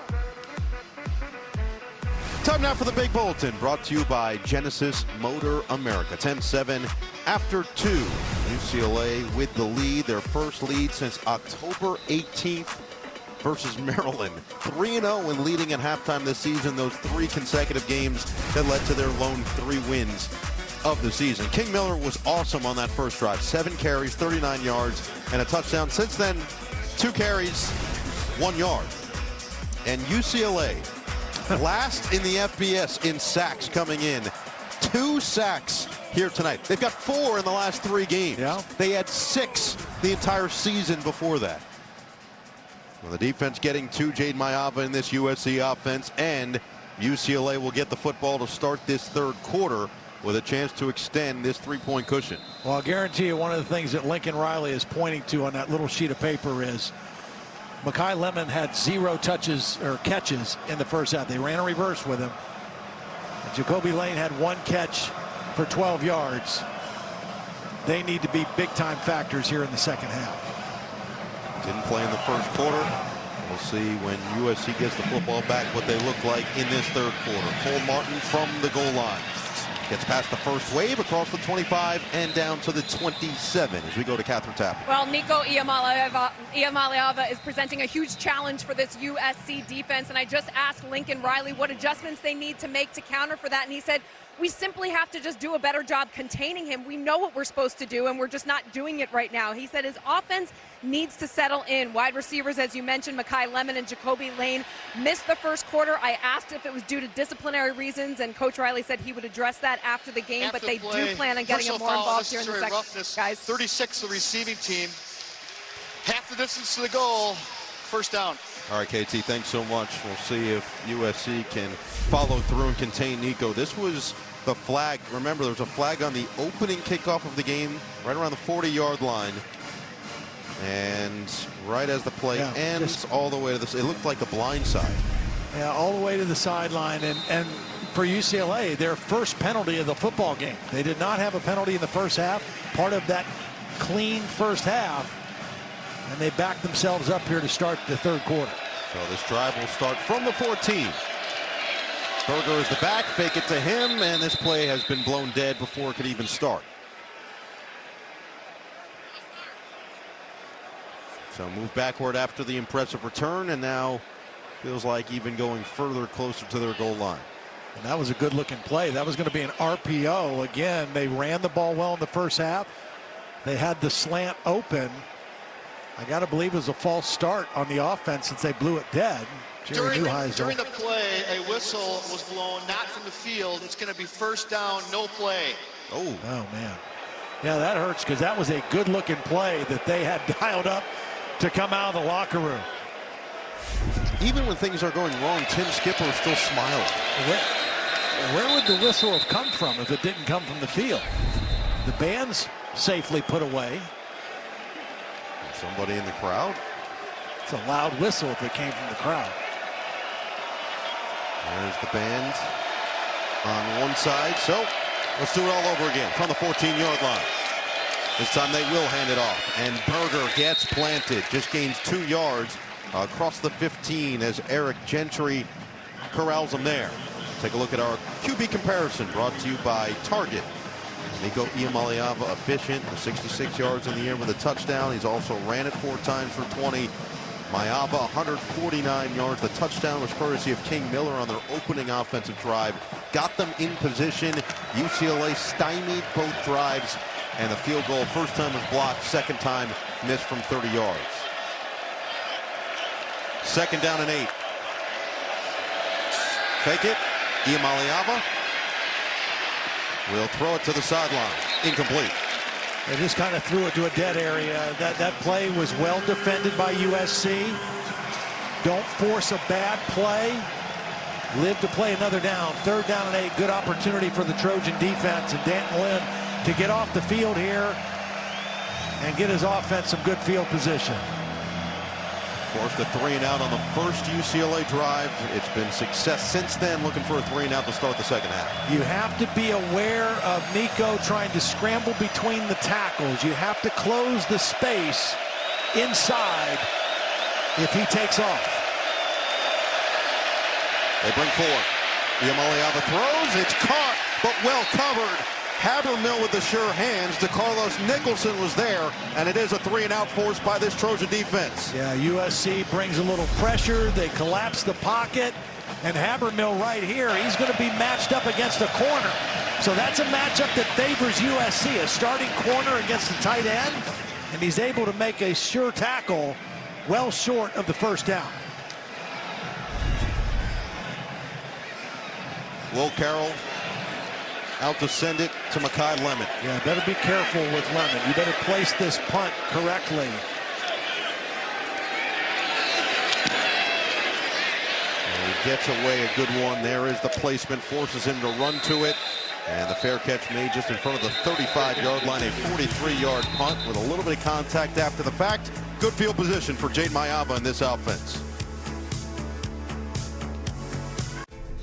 Early 3rd quarter, time now for a look from above, brought to you by Walmart. It's the UCLA defense in that 2nd quarter. They absolutely stuffed the Trojan offense. Shut down the run game, excellent run defense on early downs. And then they got pressure on Jade Maiava. 2 sacks in that first half. That's Kevin Coyle, the defensive coordinator. Again, such a crazy year for the Bruins. He was brought in. He was a defensive analyst at Syracuse when the season started. Long relationship with Tim Skipper. Skipper brought him in the week of the Northwestern game, and he changed the whole defense. He didn't just come in and just try to keep things going. Changed what they were doing, and they are playing well tonight. As defense gets a stop. Are we sure that was Kevin Coyle, or was that an anonymous source? Oh, I think he's there. Yeah, that's him. That is that L.A. haze late into the night. A great look at the staff by the press box. The key, again, if you want to stop this USC offense, you've got to stop the run. They didn't do it the first possession, but ever since then, they've done a nice job. King Miller misdirection. Nowhere to go. Plugging the holes fast. A really nice job. Watch the edge man on the line right here. Just kind of hold his ground. Takes on the block of Kalon Miller, the guard, and then waits for help to get there. Set the edge. Let help come from the inside. Bring up 3rd and long. That first quarter, phenomenal. Since then, not so much. 3rd and 10.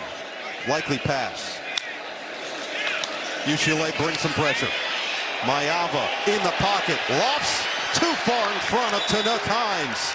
And the UCLA defense stays in rhythm and forces a 3 and out right back. Well, they showed pressure, and then they're going to back out. And excellent coverage on Hines. That's, again, Scooter Jackson, the guy Kevin Coyle told me earlier in the week has to play well. Got away with a little grab on the jersey, but he was stride for stride with Hines. And excellent coverage on 3rd and long. First punt of the night for Sam Johnson. And Mikey Matthews back deep for the Bruins. Good hang time on this one. And the fair catch made at the 25-yard line.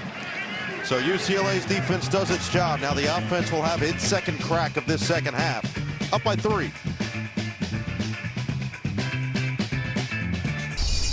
Big Ten Saturday Night is brought to you by Progressive, supporting you every step of the way. Progressive.com. By Genesis Motor America. Learn more at genesis.com. And by Xfinity. Be the best at watching sports. Stream smarter with Xfinity. As we talked about earlier, both schools take steps to prevent vandalism of some major landmarks on campus. UCLA builds boxes around their statues. USC wraps their statues in bubble wrap and duct tape, and they're also playing for that right there. That is the Victory Bell, 295 pounds of pure brass. Originally given as a gift to UCLA by the Alumni Association in 1939. Several USC students stole it a couple years later. It resurfaced in 42.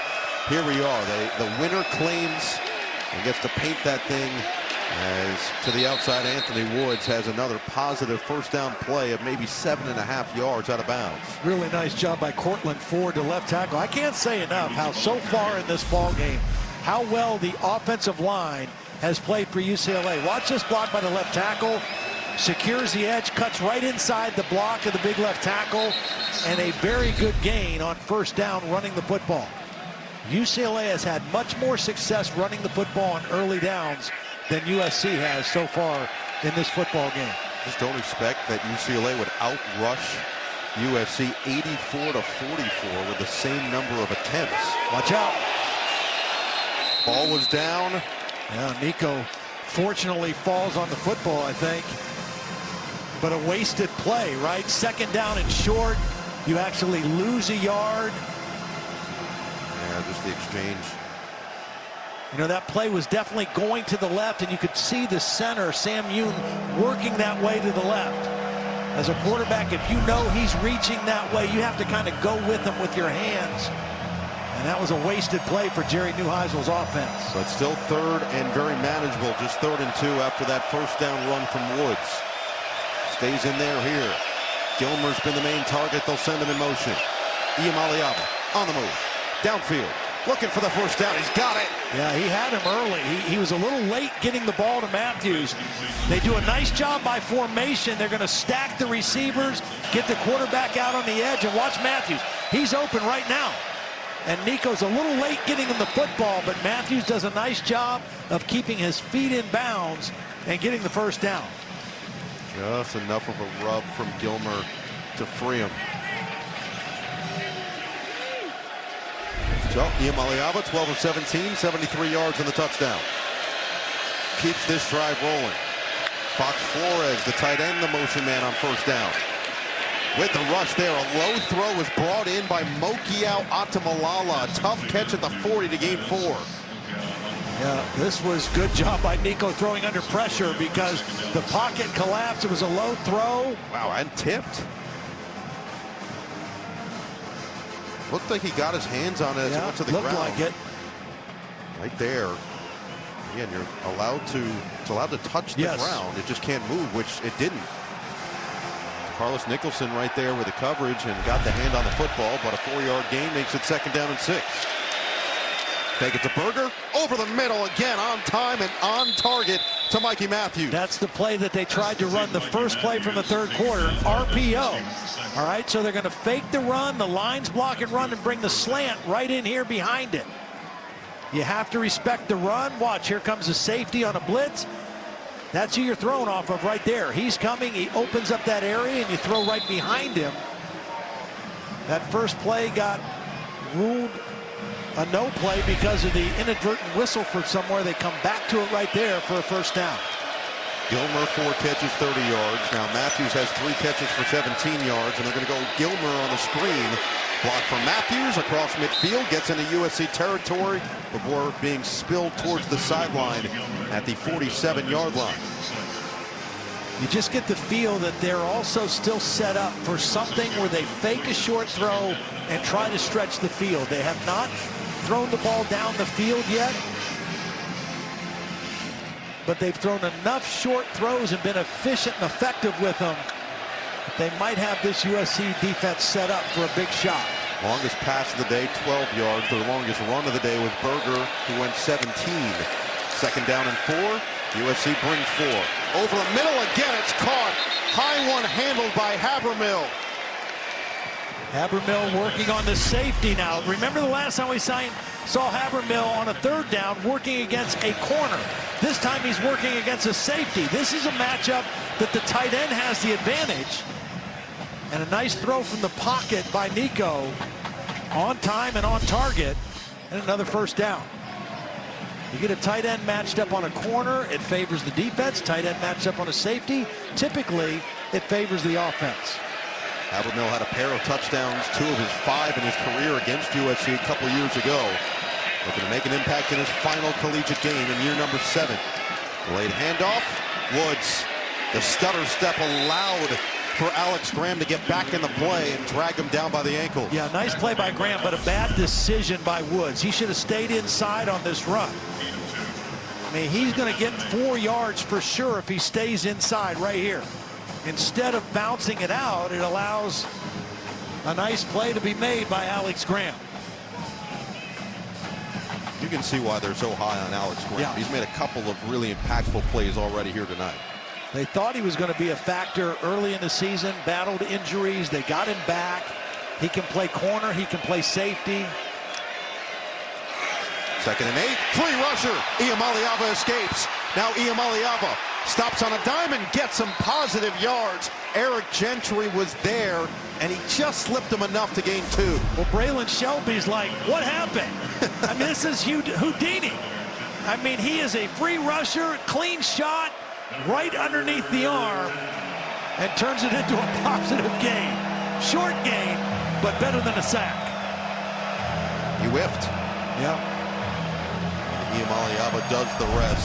See Stewart, the freshman, with the hustle play to help clean it up. The 10th play of the drive will be a 3rd and 5. Could be 2-down territory here, too. This is a long field goal if they don't convert. Iamaleava is sacked. It was only a matter of time, and Abasiri finally gets to him for a loss of 9. Yeah, they ran a nice stunt on that side. Watch, these 2 guys are going to run a stunt, and they're both going to get pressure. But it's a well-timed, well-executed stunt. Get to the quarterback. And the first sack of the ball game for this Trojan defense. So it will be a punt as a result. Big-time play on 3rd down. They're close to field goal range, probably 2-down territory if they don't make that 3rd down play, but the sack forces a punt now. Now they just got to try to flip the field. 3rd sack of the year for Abasiri. 25th for USC. And let's see where this placement ends up. Fair catch called for and made inside the 10 by Lemon on a 34-yard punt. So long field for USC, but the defense again does its job. Now can the offense respond? Down by 3. Take a look at our Google search trends for tonight. Searches are spiking 130% in the U.S. for, and that would make sense, the NCAA playoff picture. It's getting clearer and clearer with each result through today. Rivalry week, ahead of championship weekend next week, and eventually we will have our field of 12. For now, battle for LA still very much in the balance past the midway point of this 3rd quarter. USC needs to find something offensively here. Maiava, quick throw. Walker Lyons, the tight end, makes the catch, takes it across the 15, and will set up 2nd down and 3. A nice quick throw, easy completion for Jaden Maiava. Going with no huddle, trying to keep the same defensive personnel on the field, so no substitution. Not necessarily going fast, but going without a huddle. Maiava, pitch, King Miller, running room to the outside, and he gets swarmed at the 25-yard line. 1st down pickup of 8. Yeah, best run we've seen in a while from USC. They don't go inside. They go with the quick pitch. They actually pulled a lineman the other way to kind of give a little decoy and just went with the straight pitch, get the ball to the perimeter, and the best run King Miller has had since the opening drive of the game. 48 yards and a touchdown. Just 2 yards per carry last week. 6.6 yards per carry on the season. Maiava steps into one, and that was a lot of contact. Jacoby Lane was locked in with Andre Jordan Jr., and Jordan going to get the benefit of the doubt. Well, Jacoby Lane is a big physical receiver, 6'4", 200 pounds. There's a lot of contact by both guys. And the ball gets knocked away, and I think that's a good no call. Both guys are making a play, and Andre Jordan got the better of it. Another PBU now leads the team coming in with 8 PBUs on the season, all of them over the last 6 games. He's really come on strong in the second half of the season in his junior year. Handoff, Miller. Tracked down from behind as he crossed the 30-yard line down to the 31. It'll be 34. Well, we didn't see the 2 top receivers at all in the first quarter, sat out. When they did come in the second quarter, they've done virtually nothing. 1 reception for 12 yards for Lane, 0 receptions for Makai Lemon, and this is a guy who is the only Big Ten receiver coming into action this week with over 1,000 yards, and they've been non-factors so far in the football game. 1,124 yards and 10 touchdowns on the season for Lemon, a likely first-round pick this year in the NFL. Bring the pressure. Maiava picks it apart. He took a wallop. Jacoby Lane holds onto the ball as Cole Martin delivered the boom at the back end. Oh, nice job by Maiava, sensing the pressure, expecting man coverage. Quick release. He gets separation right away and then doesn't get separated from the football. Cole Martin with a good, hard, legal hit. And a nice job by Jacoby Lane hanging on to the football. So they will look at Lane after that, taking the shot. Lemon stays in there. First set of downs from the 43-yard line. Play clock down to 5.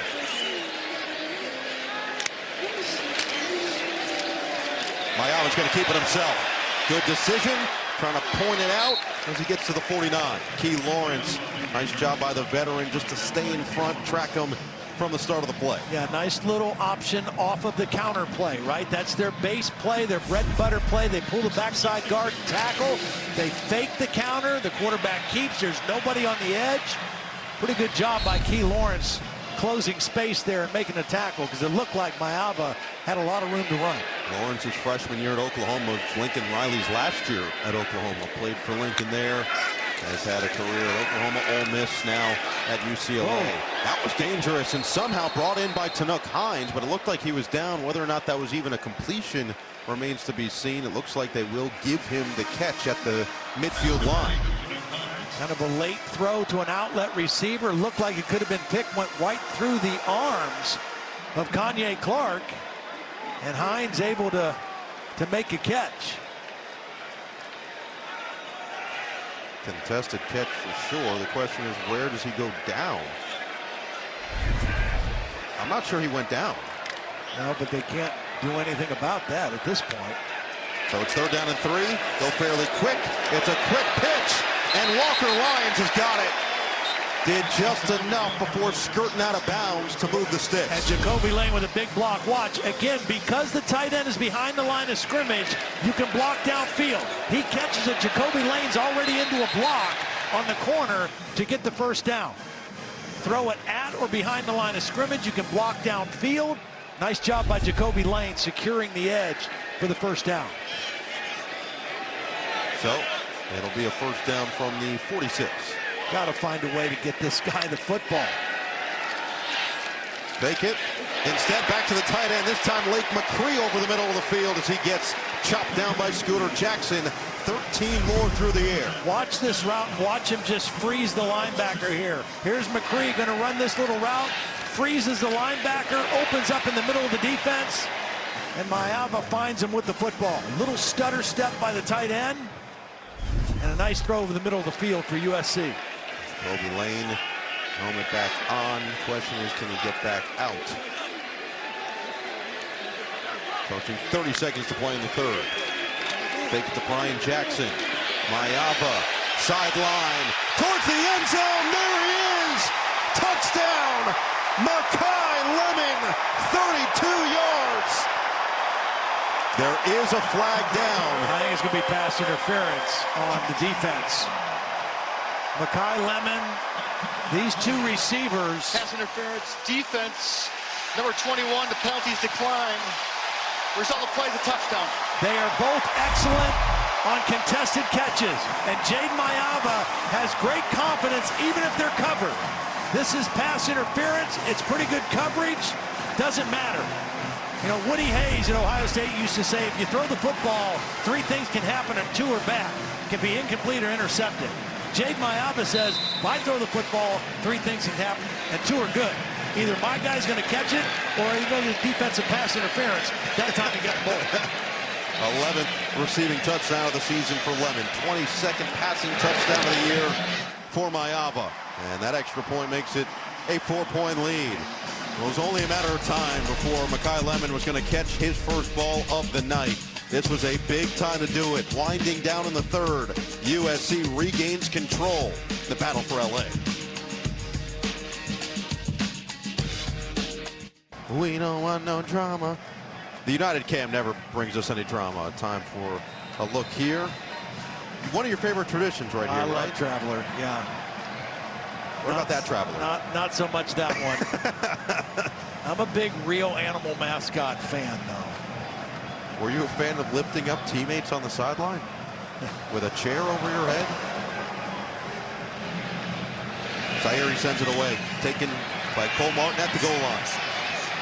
Whoa. Oh, he gets upended. Nowhere to run at the 15-yard line. Down the field, perfect special teams play. Yeah, really nice job knifing in there. They ran a little bit of a twist on the way down the field. An excellent play by the USC special teams.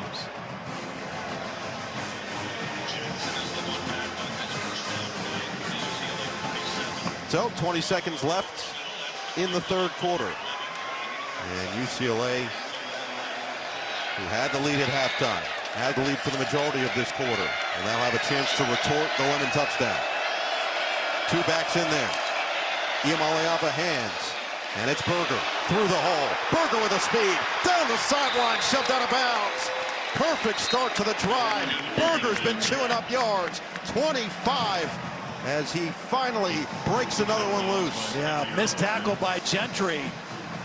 Right by the line of scrimmage. This was a problem last week. 15 missed tackles in Eugene a week ago. A big one right there to end the 3rd quarter. 15 minutes to decide a winner in the battle for LA. Big Ten Saturday night, presented by Discover.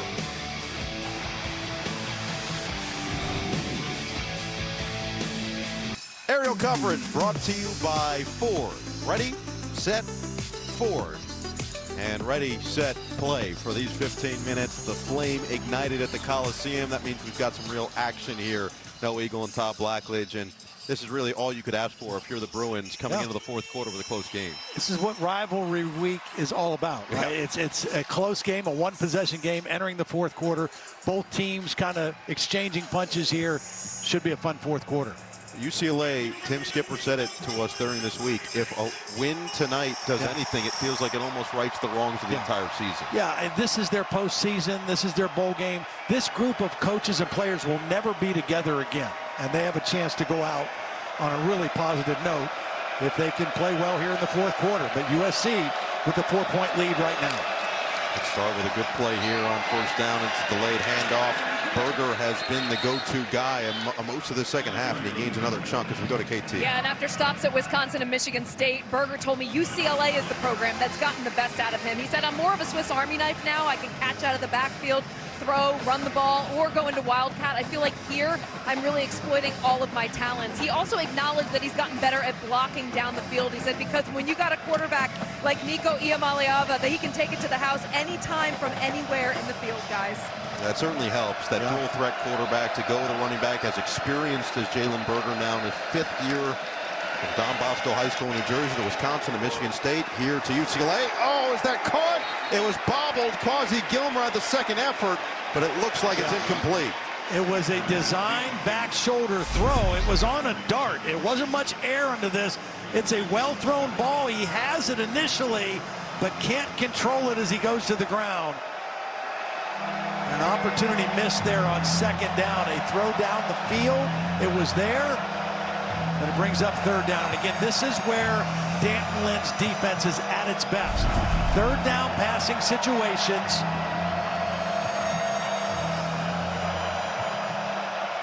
And you have to be alert for the running ability of Nico. On 3rd and 6, Iamaleava delivers, incomplete. Mokiao Atumalala might have had just enough space, couldn't squeeze it, 4th down. Well, those are 2 missed opportunities now. This is, again, excellent protection.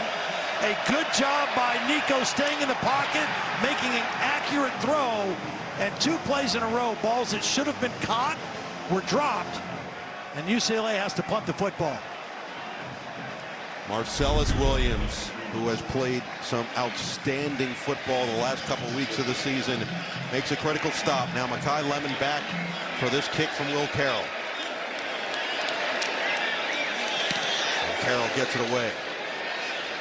Lemon retreats, takes it in inside the 10. Gonna look to make some magic happen. To the outside, Makai Lemon gets a block. Makai Lemon goes airborne and out of bounds. Marvelous. Magnificent. Just Makai doing stuff for USC. A 35-yard return sets the Trojan offense up in business. Carroll finally has to make the tackle as Lemon tried to go over the top. Trojans with a lead in the ball. Google search to break the rule down and see which teams could benefit most. Last season, first-round buys were reserved for the top 4 conference champions. Now, the nation's top 4 ranked teams earn the bye, whether or not they win their conferences.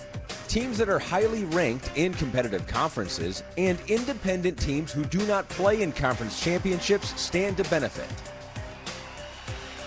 Now, back to the game. Ahmed continues to flex his ball knowledge, and the playoff picture, again, starting to get clearer. USC hoping that next season's the year they can take that final step. And I think that was a great tweak of the college football playoff format with the 12 teams, second year with 12 teams, and instead of the top 4 highest ranked conference champions, the top 4 ranked teams get that bye. So it'll be interesting to watch how the whole thing shakes out here the next 2 weeks. After the longest punt return of the season for USC, the best starting field position of the day for the Trojans. And Maiava wants to take the shot. That's a laser beam that's picked.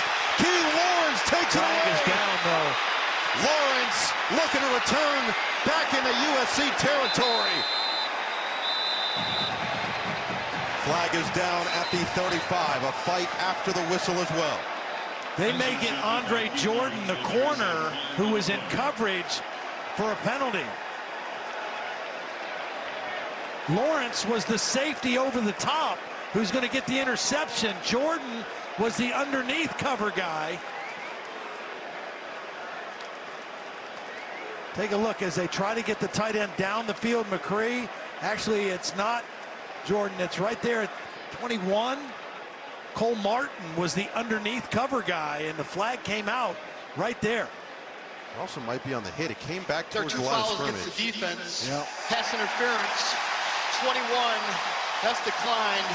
Personal foul, roughing the passer, 15 defense. 15-yard penalty for previous spot, automatic, first down.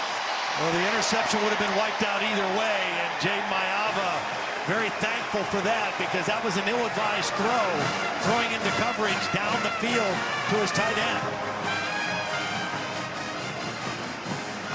So what felt like a momentum-shifting play for UCLA gets taken away. And now USC looking to capitalize. Remember, they've missed 2 field goals here tonight, which currently would have them up by 10.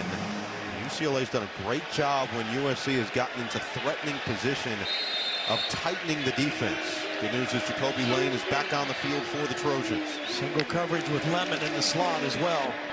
King Miller spinning away from Warren, staying on his feet across the 40, and gets pushed forward to the 38-yard line. Well, Makai Lemon did not play the first quarter. One of the best receivers in all of college football. He woke up here in the third quarter. First the touchdown, contested catch, And then the punt return that got some juice going on that sidelines for USC. Excellent field position. And now USC threatening again. And this guy is a dynamic playmaker, has had an outstanding season all around him. He's thrown touchdowns, run them, caught them. Maiava, patient to find the open man. It's Lane, shaking free, inside the 20, and Lane is out of bounds. Lawrence forced him to the sideline. It'll be a pickup of 27 and set up first and goal. Yeah, it looked like Kanye Clark made a mistake. He tried to just kind of go for the ball instead of the tackle, and Jacoby Lane's just too big. He just brushed that off and added yards after the catch on the mistake by Clark. Now this Trojan offense starting to look like we've seen all season. Maiava starting to deal at 247 and a touchdown. Looking for more to extend the lead. Maiava throws. Miller makes the one-handed grab. Miller down to the 2. Boy, I like this misdirection. I mean, watch Jaden Maiava. His eyes, watch now. They're going to bring in motion. He's looking left, looking left. No, it's by design. Come back the other way. Get the defense flowing with the action and with the eyes of the quarterback, then slip the back out the other way. Comes up just short of the goal line, but a well-designed and executed misdirection play. Miller had the opening touchdown for USC. His 6th of the season. Take it to him, lofted to the end zone, touchdown! On senior day, it's the 5th-year senior Lake McCree who delivers for the Trojans.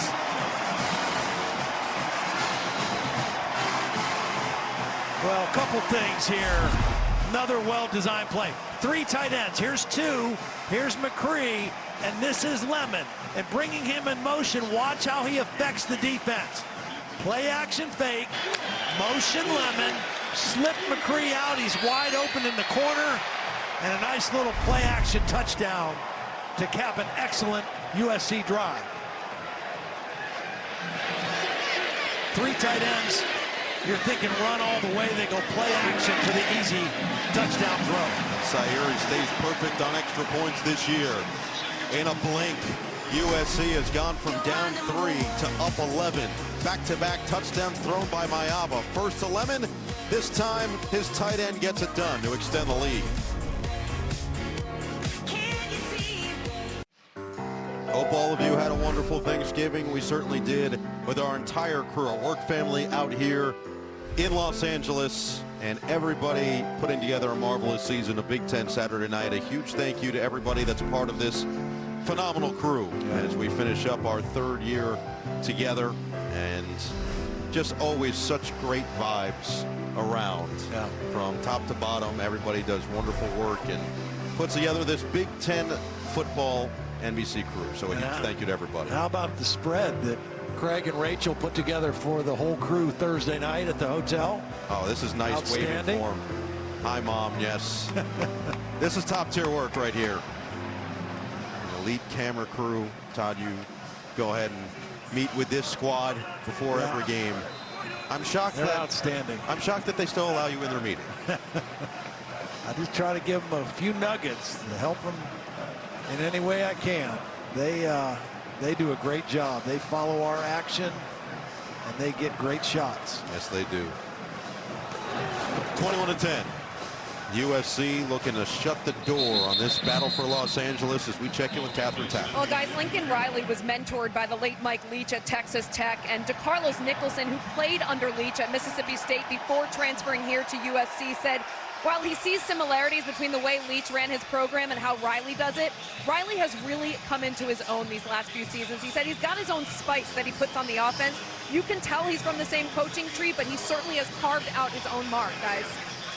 As we talked about, he took a lot of that conviction from Leach. Leach had him doing some bizarre tasks back in the day when he was starting as a student assistant all the way through, finding zany things for him to do, but it feels like, at least from Lincoln's perspective, it made him a better coach, a better understanding of football. That one's in stride, and a catch to Quasi Gilmer. That'll be enough for 10 yards. The thing that I'm most impressed with USC this year is I do think they are trending in the right direction. they are tougher, right? They're a grittier, tougher football team. Last year they lost 6 games. 5 of those losses were one-possession games where they had a lead in the fourth quarter and didn't know how to finish. They're 2-1 in those kind of games this year, and this was a one-possession game in the fourth quarter as well. Another catch. Gilmer goes down low to get it.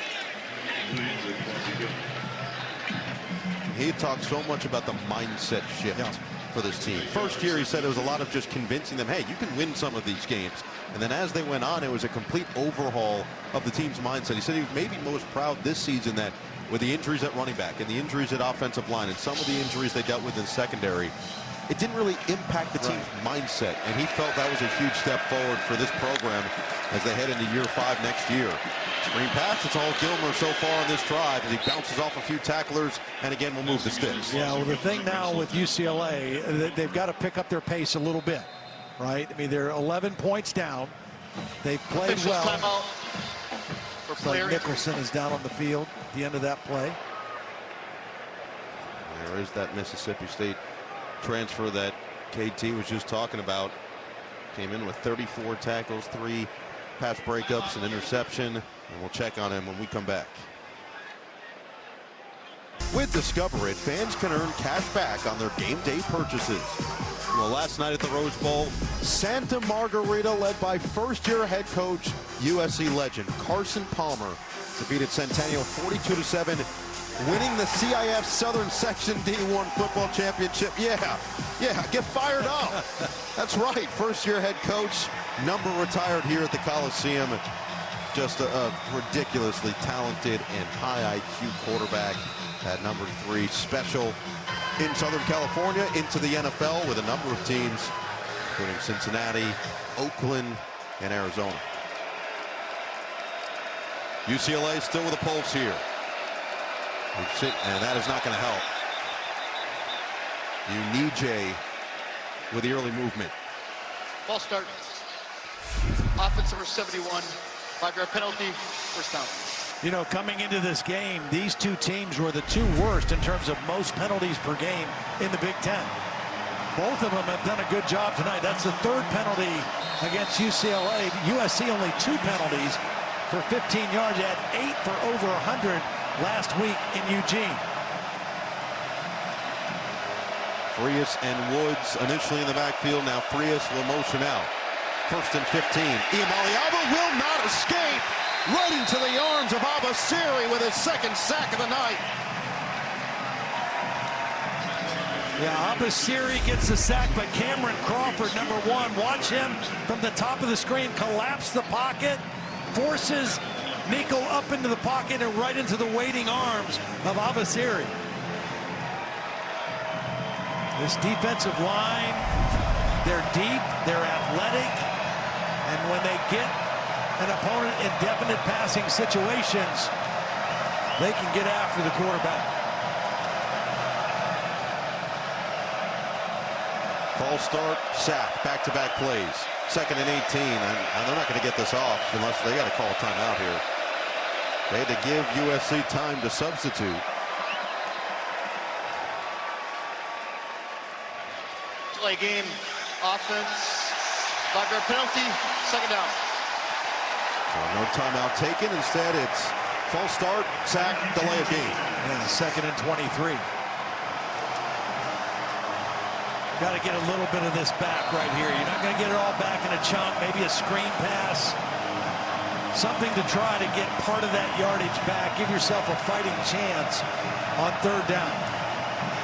Quasi Gilmer has had the most impact on the outside today. Career high 8 catches. He's got 58 yards and a touchdown. He's been Iamaleava's number 1 option. They'll throw on 2nd and 23. There is the screen pass, and Woods just barely gets back to the line of scrimmage and gains a yard. Alex Graham, again from his secondary spot to come up and make the tackle.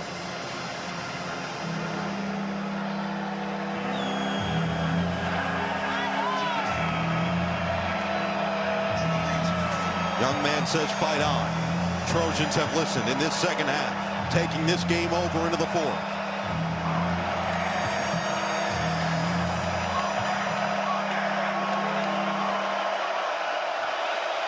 21.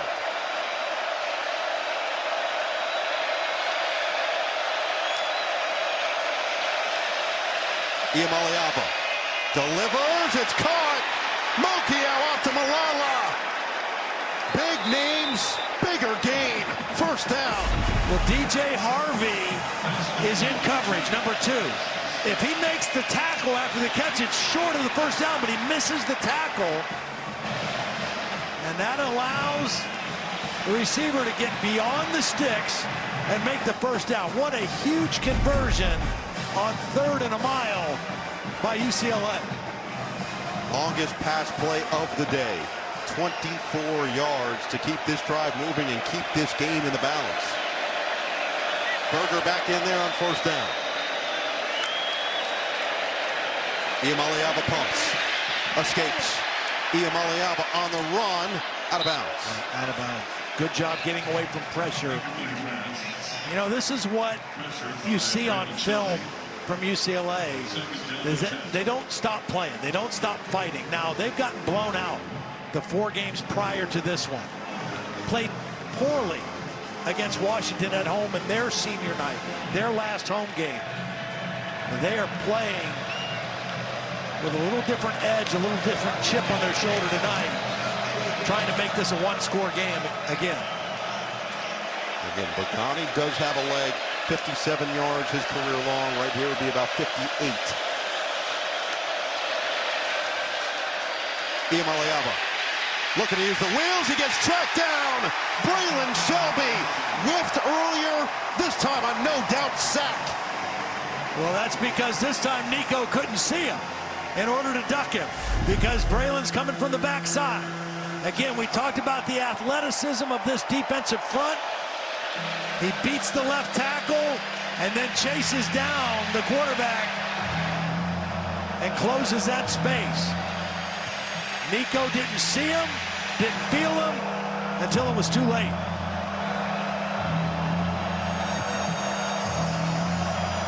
Brings up a 3rd and 12. Play clock down to 2. They don't see it. They don't get it. Yeah, you just can't do this. I mean, he's got to be more aware of this. This is on the quarterback. I mean, you already have 3rd and long. Offense. 5-yard penalty, 3rd down. Tim Skipper and Jerry Neuheisel choosing not to use timeouts to hang on to him.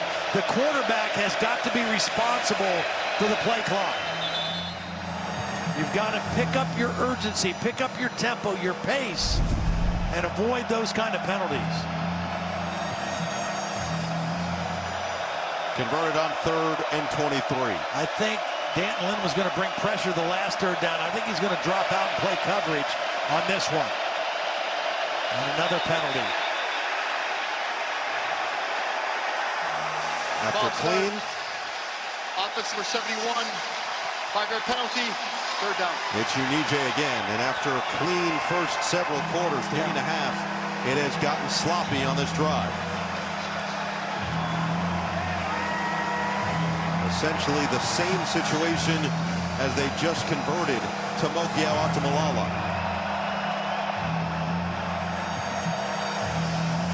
Just don't have a whole lot of plays on a play sheet to convert 3rd and 22.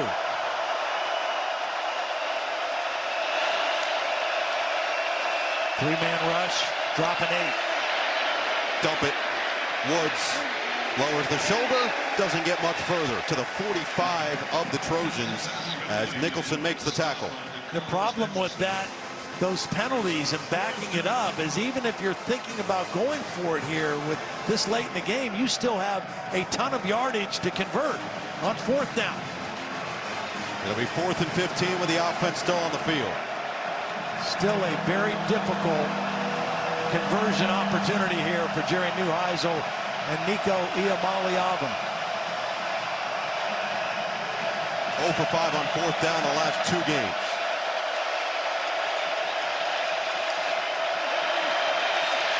Four-man rush. Iamaleava throws. Gilmer's going to have to be special, and he gets tracked down. Desmond Stevens keeps it to just a 10-yard gain And a turnover on downs. Yeah, nice job by Stevens. They played zone. They tried to make him throw underneath. Tried to get the ball to Gilmer to see if he could get yards after the catch. Short throw. Knows where the line to gain is. Stevens able to get him to the ground. Grabbed the helmet, not the face mask, and got him to the ground short of the first down. See, Iamaleava asking for something, anything. Won't get it. Bruins won't get it. 4:15 to play. Trojans take over at their own 35. And in position to earn themselves another gritty fourth quarter competitive Big Ten football game. And again, that's the progress I've seen in this season under Lincoln Riley. 14th carry for King Miller. Jumps through and spins across the 40. Game 7. You know, a lot of USC fans may be not happy with how the progress has gone, thinking that maybe they should be further along with Lincoln Riley because it hasn't measured up to the same kind of success he had at Oklahoma, where his first 3 years they won the Big 12 championship. They made it to the college football playoff when it was only a 14 playoff, 3 consecutive years. Never lost more than 2 games in a season. But, you know, the Big 12, when Lincoln was at Oklahoma, before the portal was really active, before NIL, is much different than the Big 10 that he's in right now. I'll explain that after this play. Right back to Miller. And another first down. King Miller, tough running into Bruin territory. Trying to run this clock out as well. When Lincoln was at Oklahoma, taking over from Bob Stoops, there were only 2 teams in the Big 12 that had the kind of athletes and personnel and depth, and that was Oklahoma and Texas. There were other good teams in the Big 12, but they didn't look like Oklahoma and Texas. Now in the Big 10 and with the portal, there's a lot more parity in college football. There's a lot more teams in this league that look like USC, right? And so it's just a much more competitive situation. So the build's taking a little bit longer. But I really believe that they are heading in the right direction.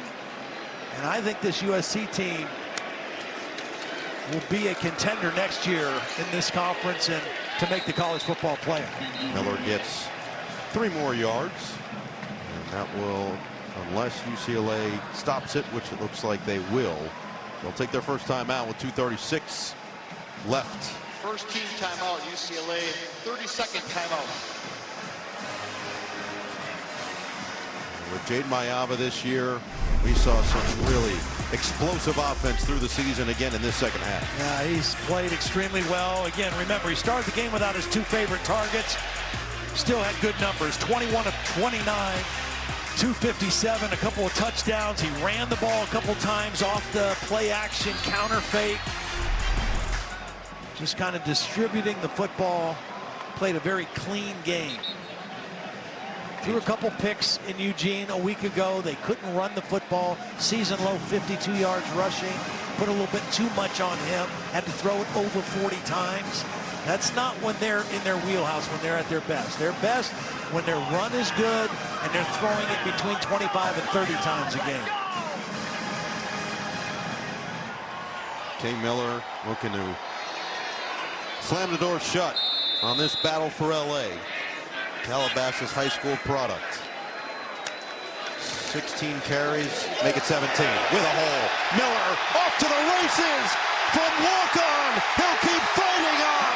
41-yard touchdown.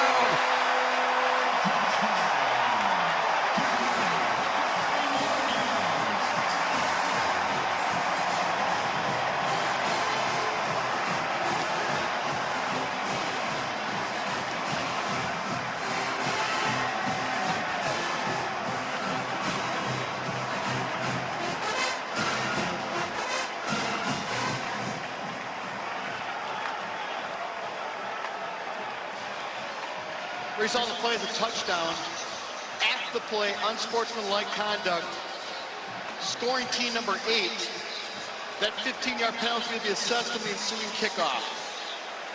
So Jacoby Lane called for unsportsmanlike conduct after the play. But King Miller has likely just said night-night. Yeah. And they're lining up, it looks like initially, in an interesting two-point type of conversion look. They will snap. Retreat to the end zone. It is caught. 2 more on the board as it goes to Walker Lyons.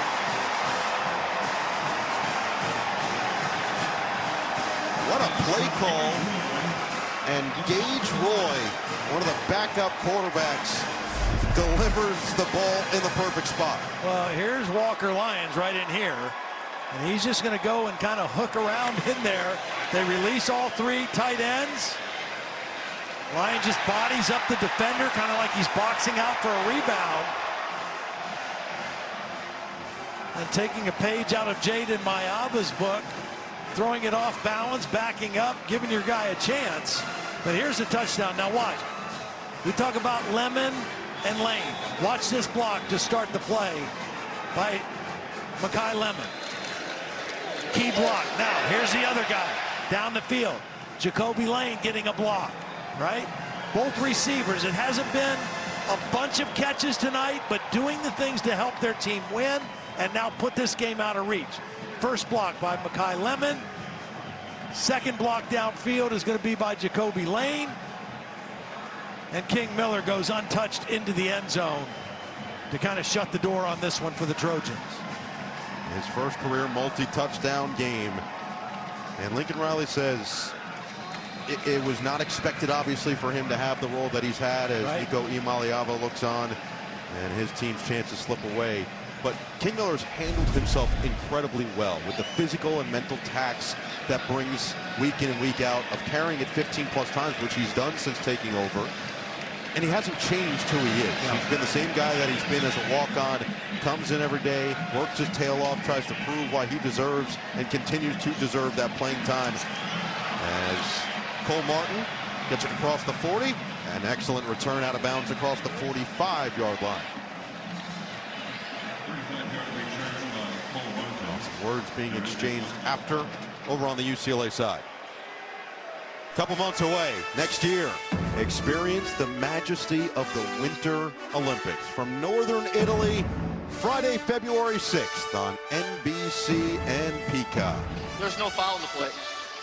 Coliseum will be track and field and opening ceremony at the Summer Olympics in 2028 here in Los Angeles. And we'll see the torch lit early and often.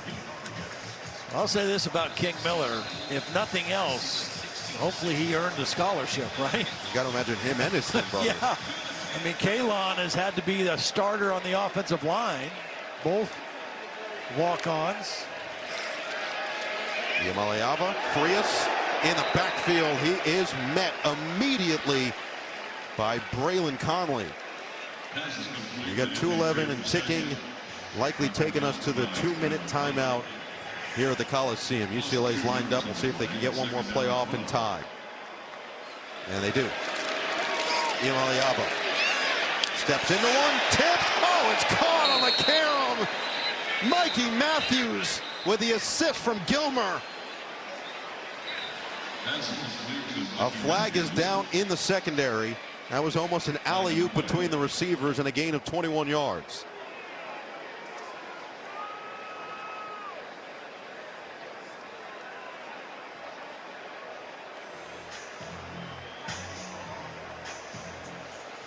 Twelve players for the defense participating.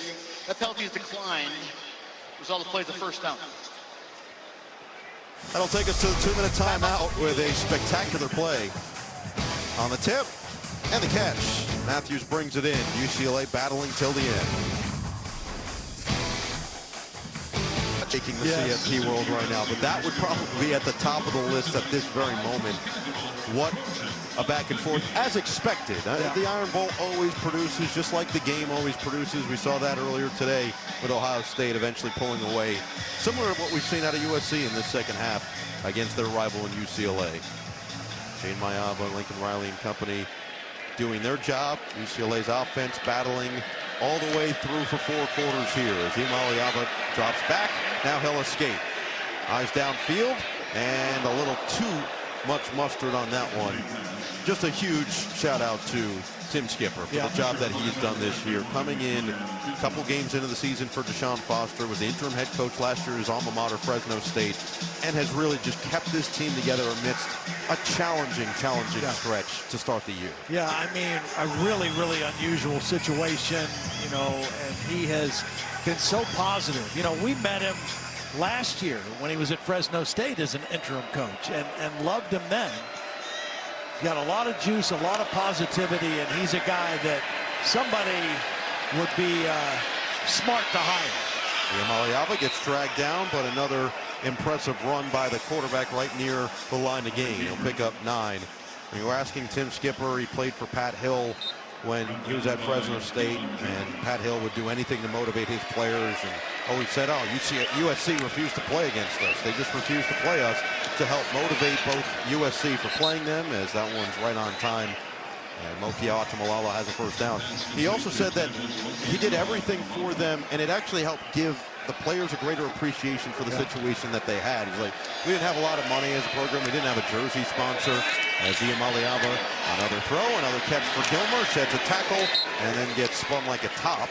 His 10th reception of the night.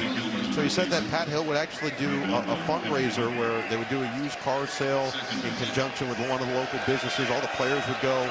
He said, we were eating pizza and burgers, and you would think it was steak and shrimp, the way that he taught us.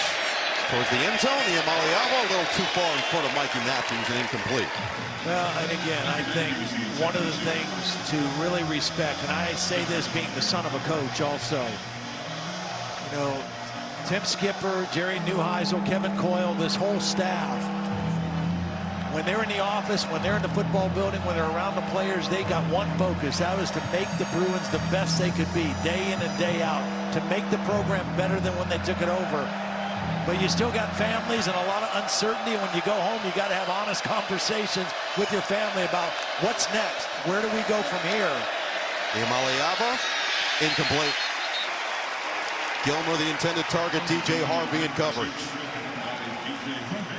They really did find that blend. And again, that is not an easy blend for anybody to find. Well, you owe it to the kids, right? And you know, you be professional, you do your job, you do it the best you can. And they're down to a 4th down play right here.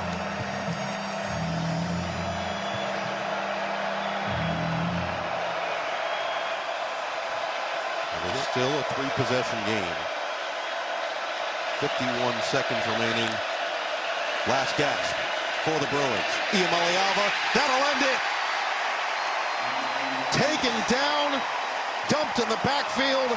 Jaden Walker, a redshirt freshman linebacker, a pillar of the future for the Trojans, ends the game in the battle for Los Angeles. Jaden Walker does a nice job just beating the blocker. Here he is right here. He's going to take on Berger right at the point. He's going to run through Berger on his way to the quarterback and get the sack to end the football game. For USC now, they'll find out what their bowl destination will be at 9-3. I would imagine it'll be a pretty decent bowl. 30-second timeout. You know, the best thing about bowl games is you have additional practice time, right? And so you can work a lot of your young players. We already talked about the top recruiting class in the country coming in next year. I'm sure some of them will sign early or come in early. Might even be able to be a part of some of that. It'll be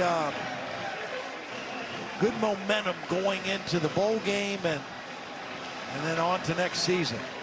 We're seeing more and more in terms of energy and emotion this season out of Lincoln Riley. Stoic for so many years, but a lot of that fire has come out, and you can see that, to your point, the word you keep using, the gritty wins that they've had, they mean something to him. Yep. And they will head to victory formation here. A couple of kneel downs. And victory number 9. Formation and then the victory bell. That's right. They get to keep it. Every wins in back-to-back years. In this series, the home team will finally get a victory after 5 straight victories from the road team. And Officials say one more kneel down is necessary. Mayava will oblige.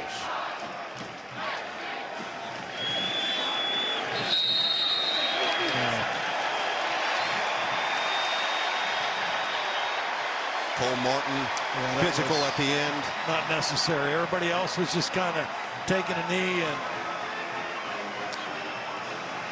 But handled well. Yeah. And it will wind all the way down. Zeros on the clock. Mutual respect from the coaches. Win number 9 for the USC Trojans.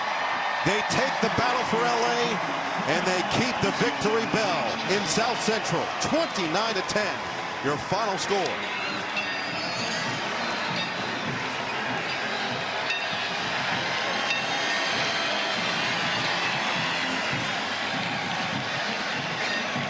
Let's go to Catherine. Coach, UCLA put up a fight to the very end in this game, in a rivalry game that has so much history to it. What did you learn about your group as far as how they battled through this one? Yeah, we've been a pretty good second-half team all year, and we were again tonight. You know, we didn't play very good in the first half. Guys rallied. We played a great second half, just a complete game, all three sides of the ball. Defense was awesome in the second half. Offense got rolling. This place was electric. This was a lot of fun.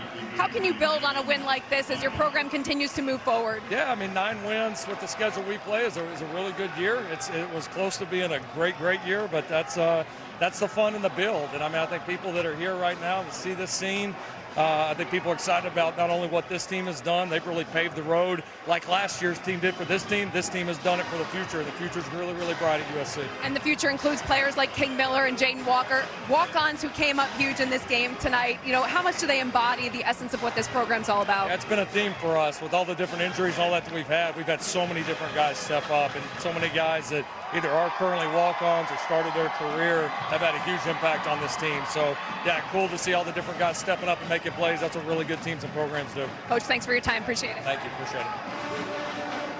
USC finished this season with a win, 29-10. They can ring that bell. Eric Gentry in his final game as a Trojan gets it rolling. The seniors go out with a bang, and SC takes another step in year 4 under Lincoln Riley. Coming up next, except on the West Coast, your local news tomorrow night. Broncos and Commanders on Sunday Night Football. For Catherine Tappan, Todd Blackledge, Terry McCauley, our entire NBC Sports crew, I'm Noah Eagle saying so long from Los Angeles. Thank you so much for joining us all season on Big Ten Saturday Night.